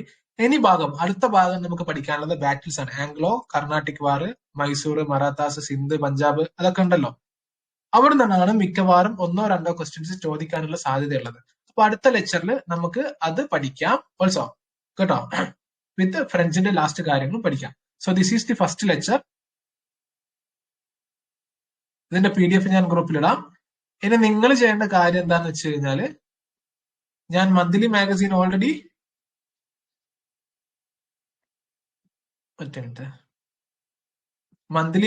ഓൾറെഡി ഗ്രൂപ്പിൽ ഇട്ടിട്ടുണ്ട്. ഓക്കെ, ജാനുവരി, ഒരാഴ്ച കൊണ്ട് നിങ്ങൾ അത് കംപ്ലീറ്റ് ചെയ്യണം. സ്പെക്ട്രത്തിലെ 2ാമത്തെ chapter advent of Europeans. Okay, Portugal മുതൽ നമ്മളിപ്പം പഠിച്ച വരെയുള്ള കാര്യങ്ങൾ നിങ്ങൾ വായിക്കണം. സ്പെക്ട്രത്തിൽ വായിച്ചേ പറ്റുള്ളൂ. ഞാൻ പഠിപ്പിക്കുന്ന കാര്യങ്ങൾ മാത്രമല്ല, നിങ്ങളുടെ റീഡിംഗ് സ്കില്ല് നിങ്ങൾ ഇൻക്രീസ് ചെയ്തേ പറ്റൂ. ഇല്ലെങ്കിൽ അത് കുറച്ച് പ്രശ്നമാണ്, കേട്ടോ. റീഡിംഗ് സ്കിൽ ഇൻക്രീസ് ചെയ്യണം. ഞാൻ പറഞ്ഞിട്ടുള്ള പോയിന്റുകൾ നിങ്ങൾ കാണുന്ന സമയത്ത് ഇങ്ങനെയാണ് അല്ലെ, ക്ലാസ്സിൽ ഞാൻ വായിച്ചിട്ടുണ്ടല്ലോ, ക്ലാസ്സിൽ ഞാൻ ശ്രദ്ധിച്ചിട്ടുണ്ടല്ലോ, അപ്പൊ നിങ്ങളുടെ മൈൻഡിൽ ഒന്നും കൂടി അത് അവിടെ നിന്നോളും. ബുക്ക് മസ്റ്റ് ആയിട്ട് വായിക്കണം. Spectrum, okay, advent of the Europeans. Basically advent of the യൂറോപ്യൻസിൽ this is enough. Okay, this PDF is enough. Questions വരുന്നുണ്ടെങ്കിൽ 90% ഈ ഭാഗത്തു നിന്നൊക്കെ തന്നെയായിരിക്കും ചോദിക്കുക. ഓക്കെ, സോ നമ്മുടെ ഫസ്റ്റ് ലെക്ചർ ഈസ് ഓവർ. നിങ്ങളുടെ സജഷൻസും കാര്യങ്ങളൊക്കെ ഉണ്ടെങ്കിൽ നിങ്ങൾ പറയാ. ഓക്കെ, എന്തെങ്കിലും കൂടുതൽ സജഷൻസും കാര്യങ്ങളൊക്കെ നിങ്ങൾക്ക് പറയാനുണ്ടെങ്കിൽ പറയാ. ക്ലാസ് കുറച്ച് സ്ലോ ആക്കണമെങ്കിൽ സ്ലോ ആക്കാം, അല്ലെങ്കിൽ സ്പീഡ് ആക്കണമെങ്കിൽ സ്പീഡ് ആക്കാം. നാളെ 12 മണിക്കാണ്, അത് അപ്ഡേറ്റ് ചെയ്യാം കേട്ടോ. പിന്നെ ഞാൻ പറഞ്ഞല്ലോ, basically I will also use smart work. Okay, നമ്മൾ ഡീപ്പായിട്ട് പഠിക്കേണ്ട സ്ഥലത്ത് നിന്ന് മാത്രം ഡീപ്പായിട്ട് പഠിക്കുക, ഇല്ലാത്തടത്ത് കുറച്ച് അതിന്റെ ബേസ് ആയിട്ടില്ലെങ്കിൽ നമുക്ക് വേണ്ടത് മാത്രം നമ്മൾ പഠിക്കുക. ഓക്കെ, നിങ്ങളിപ്പോ സ്പെക്ട്ര റീഡ് ചെയ്യുന്ന സമയത്ത് നിങ്ങൾക്ക് ഒരുപാട് അഡീഷണൽ ആയിട്ടുള്ള ഒരുപാട് ഡാറ്റാസും കാര്യങ്ങളൊക്കെ ഉണ്ടാവും. But this is enough. Okay, ഇതിനാണ് നമ്മൾ സ്മാർട്ട് വർക്ക് എന്ന് പറയുന്നത്. Okay, so thank U. നമ്മുടെ ഫസ്റ്റ് ലെക്ചർ കഴിഞ്ഞു. ഇതേപോലെ തന്നെ നമുക്ക് എല്ലാ ക്ലാസ്സുകളും കംപ്ലീറ്റ് ചെയ്യാം. Don't worry about it. PDF ഞാൻ ഗ്രൂപ്പിലിടാം. റെക്കോർഡിങ്സ് യൂട്യൂബിൽ ഒരു അരമണിക്കൂർ കൊണ്ട് ഞാൻ എടുത്ത് അതിന്റെ ലിങ്ക് ചാനലിൽ ഇടുന്നതായിരിക്കും. So thank you all. Okay, നിങ്ങൾ ചെയ്യേണ്ടത് നിങ്ങൾ ചെയ്യുക. കൺസിസ്റ്റൻസി കീപ്പ് ചെയ്ത് പഠിക്കുക, കൺസിസ്റ്റന്റ് ആയിട്ട് പഠിക്കുക, പ്രോപ്പർ ആയിട്ട് റിവിഷൻ ചെയ്യുക. KS എന്നുള്ള തസ്തിക നിങ്ങൾക്ക് കിട്ടും. Believe me, it is possible. Okay, വളരെ അടിപൊളിയായി നമുക്ക് കിട്ടും. സ്മാർട്ട് വർക്കോടുകൂടി പഠിച്ചാൽ കിട്ടുന്നതേ ഉള്ളൂ. സോ ഇന്ന് ഇത്ര മതി. ബാക്കി നമുക്ക് അടുത്ത ക്ലാസ്സിൽ എടുക്കാം. അടുത്ത ക്ലാസ്സിന്റെ ടൈമും ഡീറ്റെയിൽസ് ഒക്കെ ഞാൻ അടുത്ത ക്ലാസ്സിൽ അപ്ഡേറ്റ് ചെയ്യുന്നതായിരിക്കും. So thank you, all the best, see you അടുത്ത ക്ലാസ്സിൽ.